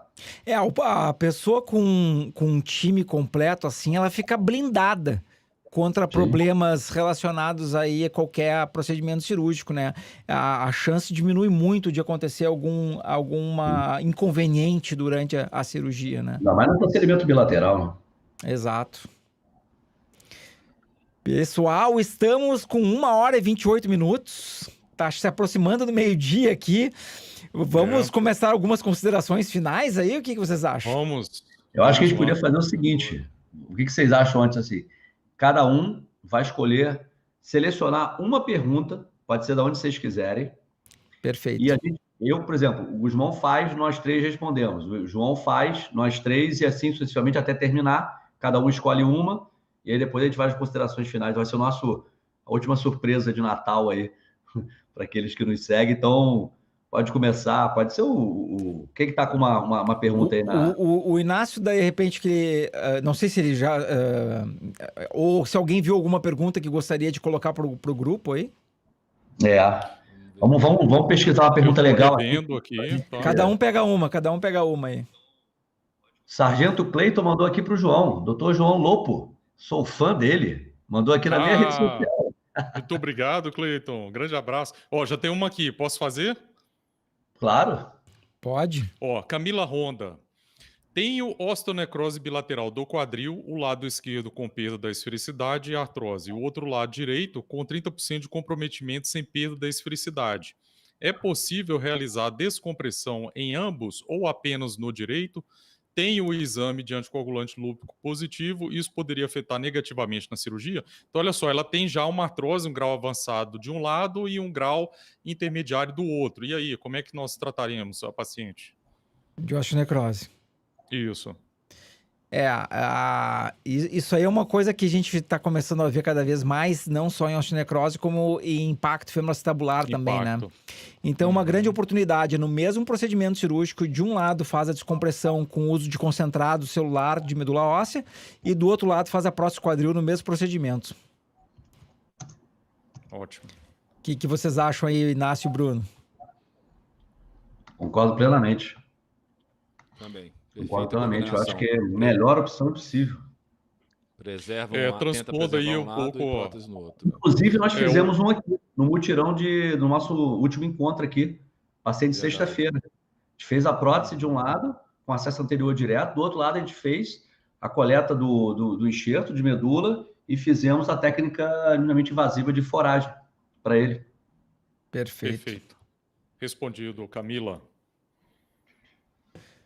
Vamos lá. Quem mais que quer pegar uma cirurgia? Ó, deixa eu mandar um abraço aqui para essa paciente tão querida, Lorena. Um grande abraço, Lorena. A Lorena está numa recuperação do segundo lado do quadril dela. Uma paciente extremamente querida aí. Ah, legal. Parabéns para ela. Parabéns, Lorena. Lorena lá da Bahia, né? Isso. Aqui. Muito gente fina. Muita gente. Cara, ela tem um astral. Ela tem um astral assim que é do outro mundo. Não, os baianos são de outro mundo, né? Em duas redes aqui para mim, vou fazer a pergunta para vocês. É o seguinte: paciente com miosite é uma coisa que é incomum a gente vê aqui, por isso que eu acabei pegando, porque foge um pouco da osteonecrose, da artrose, enfim. E eu tive duas perguntas sobre isso. Paciente com miosite ossificante do quadril. Qual o tratamento, quais os riscos e se há indicação de prótese? Então, ele tem uma miosite ossificante, pelo que eu entendo, ao redor do quadril. E se para tratar a miosite é necessário fazer prótese? É um caso complexo aí, né? Porque depende muito do tamanho dessa miosite ossificante, né? Então, até para o pessoal saber, assim, se a pessoa às vezes entra em coma, tem um traumatismo crânioencefálico ou até um traumatismo na região do quadril, pode ocorrer a ossificação da musculatura em volta do quadril e às vezes é necessário, até quando se faz algumas cirurgias grandes, fazer uma prevenção disso. Então, certamente, se o tamanho dessa miosite for um tamanho não tão grande, pode ser realizado a prótese, mas a parte mais importante é fazer um bom planejamento nesses casos e fazer a prevenção química para não ocorrer uma nova miosite nessa situação, né? O que vocês têm utilizado de prevenção? Aí eu acho que tem que usar a indometacina mesmo, né? Que é a mais clássica, né? Eu nunca tive experiência com radiação. Não sei se vocês já usaram radiação para situações graves. Não. Também nunca usei, mas acho que num caso muito que você já saiba que tem assim, vale a pena conversar com considerar, né? Conversar com um colega, né? E fazer. Eu acho que essa parte da miosite, é isso que o Guzmão bem colocou, e a gente tem que saber o seguinte, se a miosite é a parte lateral do quadril, a parte que a gente chama dos glúteos, enfim, ela tem menor risco e ela pode ser retirada, tá? Obviamente com essa profilaxia de tentar evitar a ossificação novamente. Quando ela é na parte interna, na direção do pequeno trocante, que a gente chama, aí tem que ter risco, aí tem uma maior área de risco, ela tem que ser muito bem estudada. Hoje em dia a gente utiliza a angio-TC para ver a relação dessa ossificação com os vasos. A gente já teve alguns casos lá na HTO, não é uma cirurgia tão simples, às vezes é interessante entrar com um colega vascular junto, tá? Para poder fazer a ressecção disso aí. Com relação à prótese, é importante deixar claro o seguinte, nem todo paciente que tem miosite tem degeneração articular. Isso depende do tempo. E aí a indicação da prótese não é pela miosite, a indicação da prótese é porque ela tem um processo degenerativo da articulação. A gente tem alguns casos lá na HTO que a gente resseca a miosite e o paciente não tem indicação nenhuma de botar prótese. São duas doenças distintas. A miosite é muito bem o que o Gusmão colocou, essa ossificação que pode ter uma causa primária, que as uma das causas primárias são aquelas que o Gusmão colocou, e que pode tratamento destinado a ela, seja ela medial ou lateral. A prótese, se por acaso essa miosite tem muito tempo e há um desuso dessa articulação, como líquido sinovial que nutre essa cartilagem, aquela articulação fica parada, pode haver um processo degenerativo secundário e aí tem indicação de prótese. Os resultados clínicos, vamos dizer assim, de pós-operatório, podem ser algo comprometidos dependendo da complexidade de perda da musculatura ao redor da articulação. Por isso que tem que ser muito bem planejado e cada caso vai ter que ser dado prognóstico dependendo da localização dessa miosite. Eu vou largar uma pergunta fácil para vocês aí, não vou fazer que nem o Bruno, pegou um caso raro aí. Não, é importante, a gente discutiu esse ano um caso que eu mostrei para vocês até, e aí tu me contou essa história, te lembra? Sim, justamente, porque não é comum miosite. Não é comum, mas é um caso bem difícil. Ó, Gisele, colocando a prótese de quadril, tem como corrigir o encurtamento da perna? Essa eu lanço para vocês aí, meus amigos do meu quadril. Muito frequente essa aí, né? Então, eu vou começar a responder a Gi. Hoje tem sim, desde os casos mais complexos, né? Que aí seria uma displasia de quadril nível 4, que é a cabeça do fêmur, ela articula com a asa do ilíaco na bacia. Então, tem como. E aí é tudo em cima do que a gente sempre fala aqui nas lives, em cima do planejamento pré-operatório, do que vai ser feito, como é que vai ser, quanto de alongamento que a gente vai ter que fazer, que implante que eu vou usar. Então, tudo isso a gente estuda bastante antes de fazer qualquer tipo de procedimento e sempre buscando restaurar a anatomia do quadril e algumas vezes até a anatomia que a paciente nunca teve, né? Que é uma displasia, por exemplo, é um problema de criancinha, nasceu bebezinho e já nasceu com o quadril que não funcionava, né? Então, assim, tudo isso é passível de ser corrigido. A gente tem um limite, né? Tem um limite, né? Mas é possível. É importante a gente deixar claro que existe um limite. O foco primário da cirurgia não é a correção da diferença de membros. Isso a gente consegue no nosso planejamento, a gente tem um limite por conta do alongamento do nervo ciático, que ele não aceita muito bem alongamento. Nós temos um limite técnico para isso. Existem alguns artifícios que a gente utiliza, principalmente nessa displasia que o João colocou, como encurtamento femoral, enfim, mas são coisas complexas e que, caso, tem que ser muito bem avaliado, mas dá para se fazer, mas tem um limite para isso aí. Porque às vezes o paciente ele tem pouca dor no quadril, isso aí às vezes chega, paciente com displasia não tem dor nenhuma, ou pouca dor. E fala, doutor, eu queria alongar minha perna. Para mim, o que é ruim, quando é unilateral, é a diferença entre os membros. Eu acho que eu vou colocar a prótese, porque com isso eu consigo alongar minha perna. Não é esse o pensamento. Isso que tem que ser muito bem avaliado, né? Perfeito. É importante o que você colocou, Bruno, que é um limite técnico. Um limite técnico para manter a maior segurança possível. Eu acho até que o nome seria bom, seria assim, um limite técnico biológico. Isso aí. E que com o intuito principal de evitar outras complicações.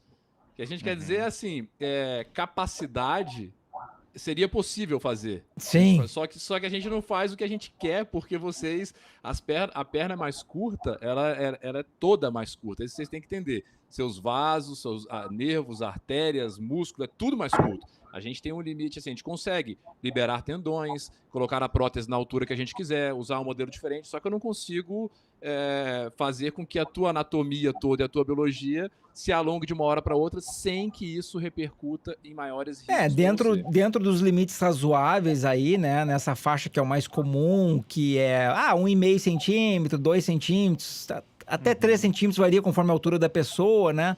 Dentro de limites razoáveis é uma coisa tranquila, né? Sim. Que eu acho que é importante falar isso. O Bruno colocou um cenário que o João colocou de grandes deformidades. Sim. Então a gente está falando aí de além de 4 centímetros de encurtamento, é um cenário bem mais complexo. A gente pode até dividir o seguinte, né? Encurtamentos da infância e encurtamentos adquiridos depois. Já é um cenário bem diferente. Exatamente. E aí, nessa divisão que você fez excelente, Gusmão, que é o que você falou, a imensa maioria dos pacientes tem 1 centímetro, 1,5 centímetros, 2 centímetros. É importante, porque eu levo, por exemplo, isso em conta, acho que todos nós, como um fator, às vezes, de uma certa precocidade de indicação da cirurgia. Às vezes o paciente, eu não estou morrendo de dor ainda, doutor. Já tenho prejuízo da qualidade de vida, não estou morrendo de dor, só que a minha perna ano passado era 0,5 centímetro mais curta e agora já é 1,5. São casos em que eu falo, então vamos resolver logo, porque daqui a pouco o problema vai ficar maior. Eu acho que é importante. Sim, começa a causar falha óssea, né? E principalmente nesse caso aí, né, que tá tudo encurtando, né, Inácio? Como você falou, né? Não é só o osso ali, não, né? É tudo. Musculatura que tá deixando de funcionar, atrofiando. Amplitude pélvica, biomecânica alterada, começa a sobrecarregar a lombar, quadril do outro lado, que não tinha nada a ver, começa a sofrer. O joelho também começa a sofrer. Aí a biomecânica altera como um todo, né? E nesse cenário mais frequente de um encurtamento pequeno, leve, moderado, até 1,5 centímetro, 2 aí, os pacientes têm muita dúvida também, muita curiosidade em relação a como que a gente faz para deixar as pernas idênticas. Que é isso que a gente faz, tá? O nosso planejamento é o que o João falou, que o Gusmão falou, que a gente sempre fala aqui. Planejamento, planejamento, planejamento, planejamento. É isso que garante. A gente sempre pega o teu quadril bom, para quem tem o outro quadril bom, e usa ele como molde para que o quadril que a gente vai operar e colocar a prótese fique exatamente, biomecanicamente, idêntico ao teu quadril bom. E graças a Deus, é por isso que a cirurgia tem tanto sucesso, porque ela é eletiva. Ou seja, nós temos o tempo que nós precisarmos para planejar e deixar perfeito. Que é isso que a gente busca. É isso aí. Top. Maravilha. Quem que faltou lançar a pergunta? Foi o João? Foi Inácio, não foi? O Inácio, lança aí, Inácio. Tem uma pergunta aqui que é simples, mas que eu acho que dá pra gente... Ela é bem interessante e dá pra gente destrinchar algumas coisas disso que ela perguntou. Deixa eu achar aqui o nome dela só pra... Acho que é Tainá. A Tainá perguntou aqui que ela colocou uma situação... Ela, na verdade, colocou 2 situações, se eu não me engano. Foi ela que colocou as 2. Foi a do ácido? A primeira foi, exatamente, de ácido hialurônico. A primeira foi que ela tinha feito uma aplicação de ácido hialurônico. Ela não destrinchou o diagnóstico aqui, mas eu imagino que seja um desgaste, uma artrose do quadril. E ela colocou que fez uma aplicação de ácido hialurônico que durou apenas 3 dias o resultado, perguntando se ela já deveria pensar na prótese. E ligada a essa, ela colocou a situação de que o médico dela falou para ela que após fazer uma aplicação, ela teria que esperar 1 ano para fazer a prótese, porque havia um risco muito grande de infecção. O que vocês acham a respeito disso aí? Eu tenho algumas colocações a fazer. Olha, em tempo de aplicação, né, de intervalo entre a aplicação do ácido hialurônico e a prótese, eu sigo a regra de 3 meses, tá? Isso foi em cima de um trabalho que foi feito e mostrando que dentro desses 3 meses é completamente seguro converter qualquer outro tipo de procedimento prévio na prótese de quadril. Uma outra coisa para se pensar é o seguinte, ela fez a aplicação 3 dias depois parou, não teve mais melhora. A gente sempre fala, quando a gente fala de terapia viscobiológica, tem uma nossa live só sobre isso. O que foi aplicado? Como foi aplicado? Qual a quantidade foi aplicada? O que foi conversado com o paciente na pré-aplicação? Qual o protocolo, qual o planejamento que foi feito? Foi somente uma aplicação? Entendeu? Então, acho que tem muita coisa aí. Porque muitas vezes o que acontece, a gente explicou isso muito bem naquela live com a doutora Maria, que a gente conversou sobre Teve 2 lives, teve também com o Matt. Não, mas essa foi da parte da bioquímica do processo. Da bioquímica. Quanto tempo ele começa a atuar na articulação, o seu pico e seu efeito prolongado. Porque muitas vezes, se a gente partir do princípio que foi aplicado de forma adequada, tudo certinho, né? Como a gente sempre conversa, 3 dias é praticamente nada. Nem fez efeito, Um pouquinho mais, tem um efeito. Então, eu acho que isso aí, às vezes, é muito imediatismo e depende do que foi feito, né? Então, é difícil a gente, né, bater o martelo aí que não vai dar certo, enfim, acho que tem várias variáveis aí para se entender. E tem que ver o exame físico também. Se o quadril é bloqueado, não chega a 90 graus de flexão, não tem nenhuma rotação, aí não vai resolver, né? Se o quadril, ele tem que ter um mínimo de movimento para que o ácido consiga ajudar aquela articulação. Tem que ter um mínimo de cartilagem para que o ácido consiga ajudar. Existem algumas situações dramáticas que pacientes que não podem fazer cirurgia por problemas cardíacos, renais, hepáticos, enfim, problema clínico que impede a cirurgia. Aí, muitas vezes, vale a pena lançar mão de terapias viscobiológicas, não só o ácido hialurônico, para a gente dar qualidade de vida para o paciente que ele não tem a opção cirúrgica. Mas isso é uma situação de exceção, né? Quando a pessoa tem a opção da cirurgia, tentou o ácido hialurônico, não funcionou, tem uma artrose muito avançada, aí a gente tem que pensar na cirurgia. Sim. E nesses casos, hoje em dia, principalmente esses pacientes que não têm a possibilidade cirúrgica, enfim, a gente estava discutindo uma vez no nosso grupo, existem uns bloqueios, como o bloqueio de Peng, que muitas vezes tem sido utilizado, principalmente os meus anestesistas utilizam com resultados bastante interessantes, e a utilização de radiofrequência pulsada. Acho que o João colocou uma vez no grupo um procedimento que ele tinha feito, né? Nos ramos sensitivos capsulares do femoral e do obturatório. Isso é uma outra coisa que a gente tem a mais aí, como opções nesses pacientes. Então, a coisa é individualizada, né?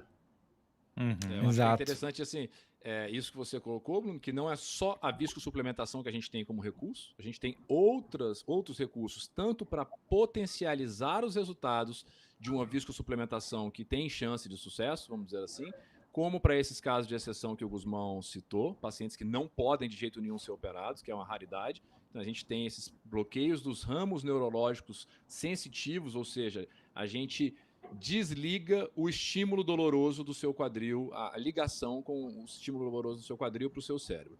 E dentro do que o Guzmão colocou, tem que ver se tem bloqueio do quadril, se tem mobilidade, se tem. Isso aí, a essência disso aí é uma indicação de qualidade para aquele procedimento, que é mais uma variável que entra naquele conjunto todo que o Bruno colocou, de qualidade do procedimento, se usou ultrassonografia, se não usou, se usou um ácido hialurônico de boa qualidade, se associou outras medicações, um coquetel potencializador do efeito do ácido hialurônico ou não.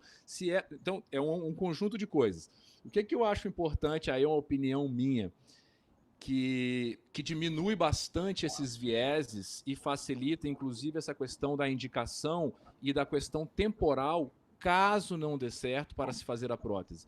Eu acho muito interessante que você tenha um médico que tenha um leque muito amplo de opções para te oferecer e que tenha habilidade suficiente para isso.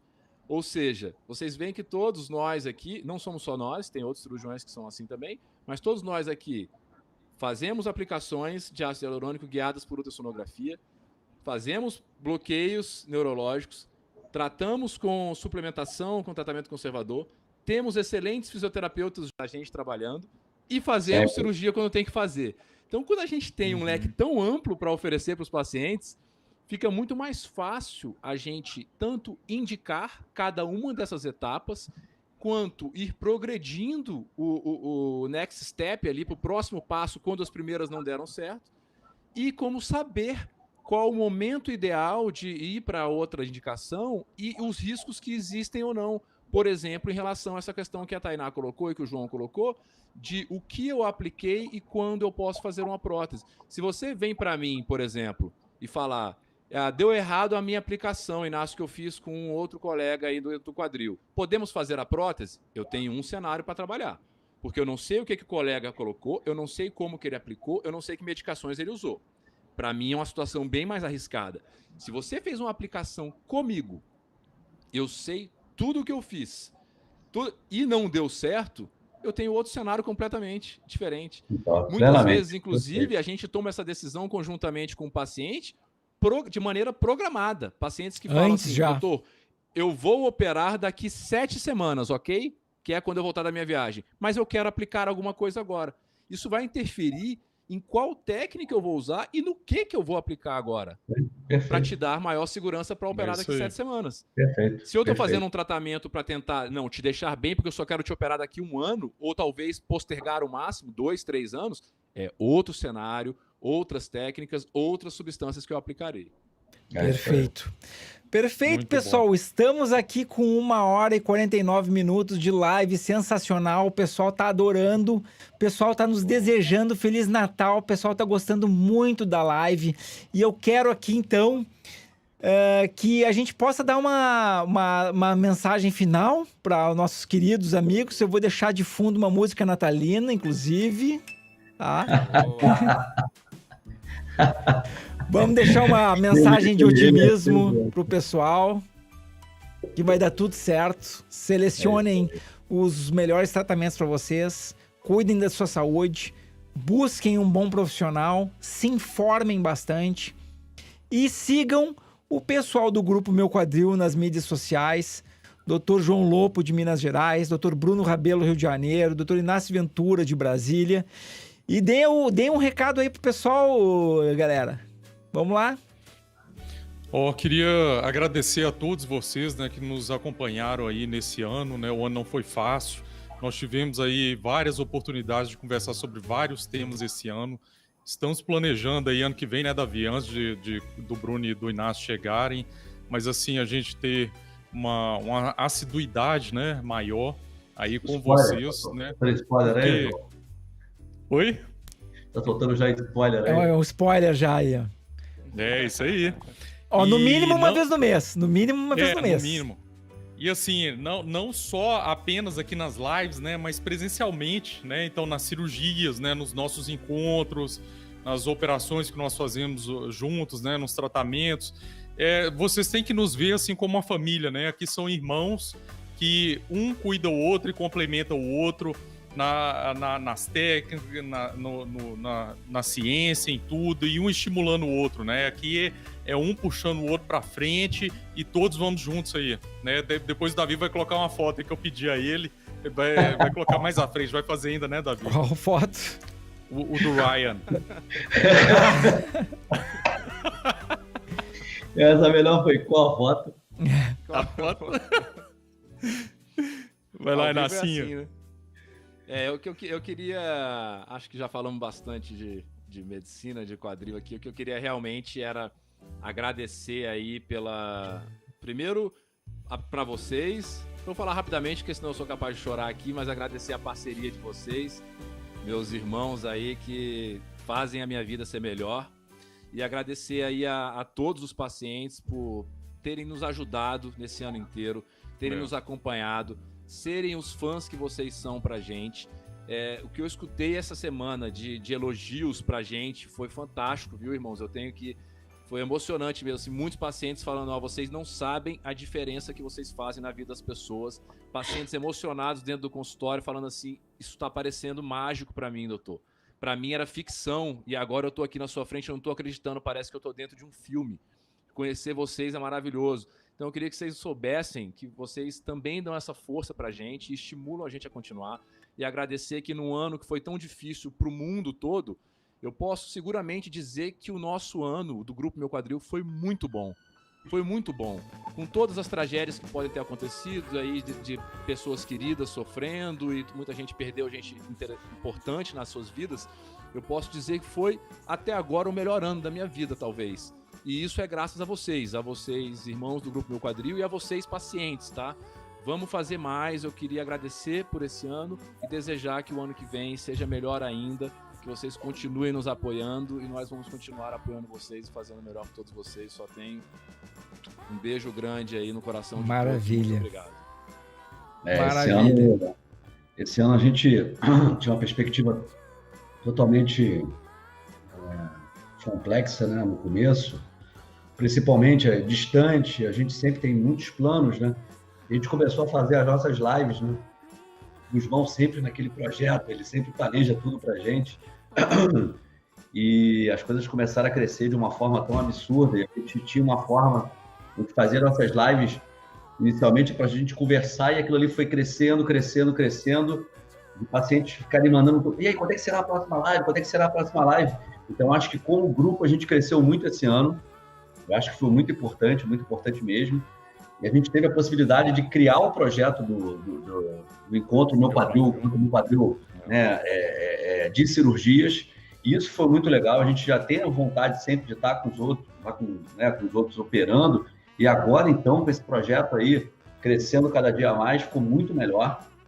E eu acho que 2021, acho não, né? 2021, com certeza, vai ser um ano totalmente diferente para o grupo, perspectivas muito positivas, projetos grandes para o grupo, porque a gente está conseguindo... a gente tem vocês como base, né? Então, é muito legal, a gente teve isso nas cirurgias, né? Que a gente via, quando eles viam nós 4, assim, né? Entrando, falando, caramba, eu não acredito, eu tô operando com o grupo, enfim. É absurdo a gente ver você como médico, como cirurgião, especialista em quadril, ver um negócio desse. Você está sentindo até o artista, né? É até estranho, né? Uma situação muito legal. E poder sempre colocar o que a gente acha, o que a gente acredita, o que a gente faz de forma clara, totalmente palpável, para que vocês possam interagir com a gente, entender realmente o que está acontecendo com vocês. Essa sempre foi a nossa bandeira, a nossa ideia. A gente não está aqui para dizer que nós somos os melhores, a gente não está aqui só a gente faz isso. A ideia não é essa, a ideia é o seguinte, é o que a gente faz, passar para vocês e tentar tirar dúvidas, para que vocês possam discutir com um nível diferenciado com os médicos que vocês têm nas suas cidades, ou que vocês escolheram efetivamente, para que vocês tenham o melhor resultado possível. O que a gente quer é isso, que vocês todos fiquem bem, independente se com a gente ou com outro colega. Essa é a nossa ideia, e que, se Deus quiser, esse ano de 2021 aí vai ser bom para todo mundo, e que a gente passe por esse grande problema que a gente está vivendo. Maravilha. Pessoal, a vida sempre vai nos colocar algumas pedras no caminho. O que muda é como a gente encara esses desafios para que a gente possa superar. Então, quando aconteceu tudo isso da pandemia, foi aquela oportunidade que a gente viu de começar a se reunir, conversar mais e multiplicar mais ainda essa informação de qualidade que a gente faz com tanto carinho e com tanto amor para vocês.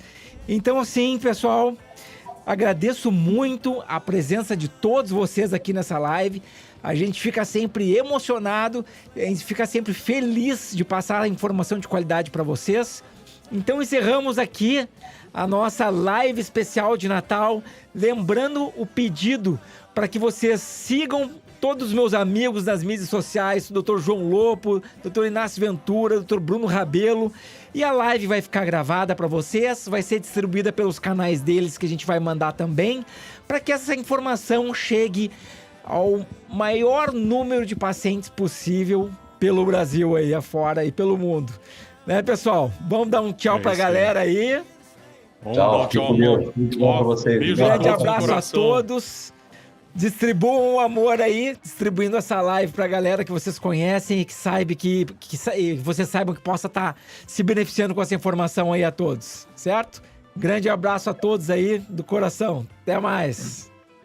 Tchau. Feliz Natal pra todos aí. Tchau, tchau.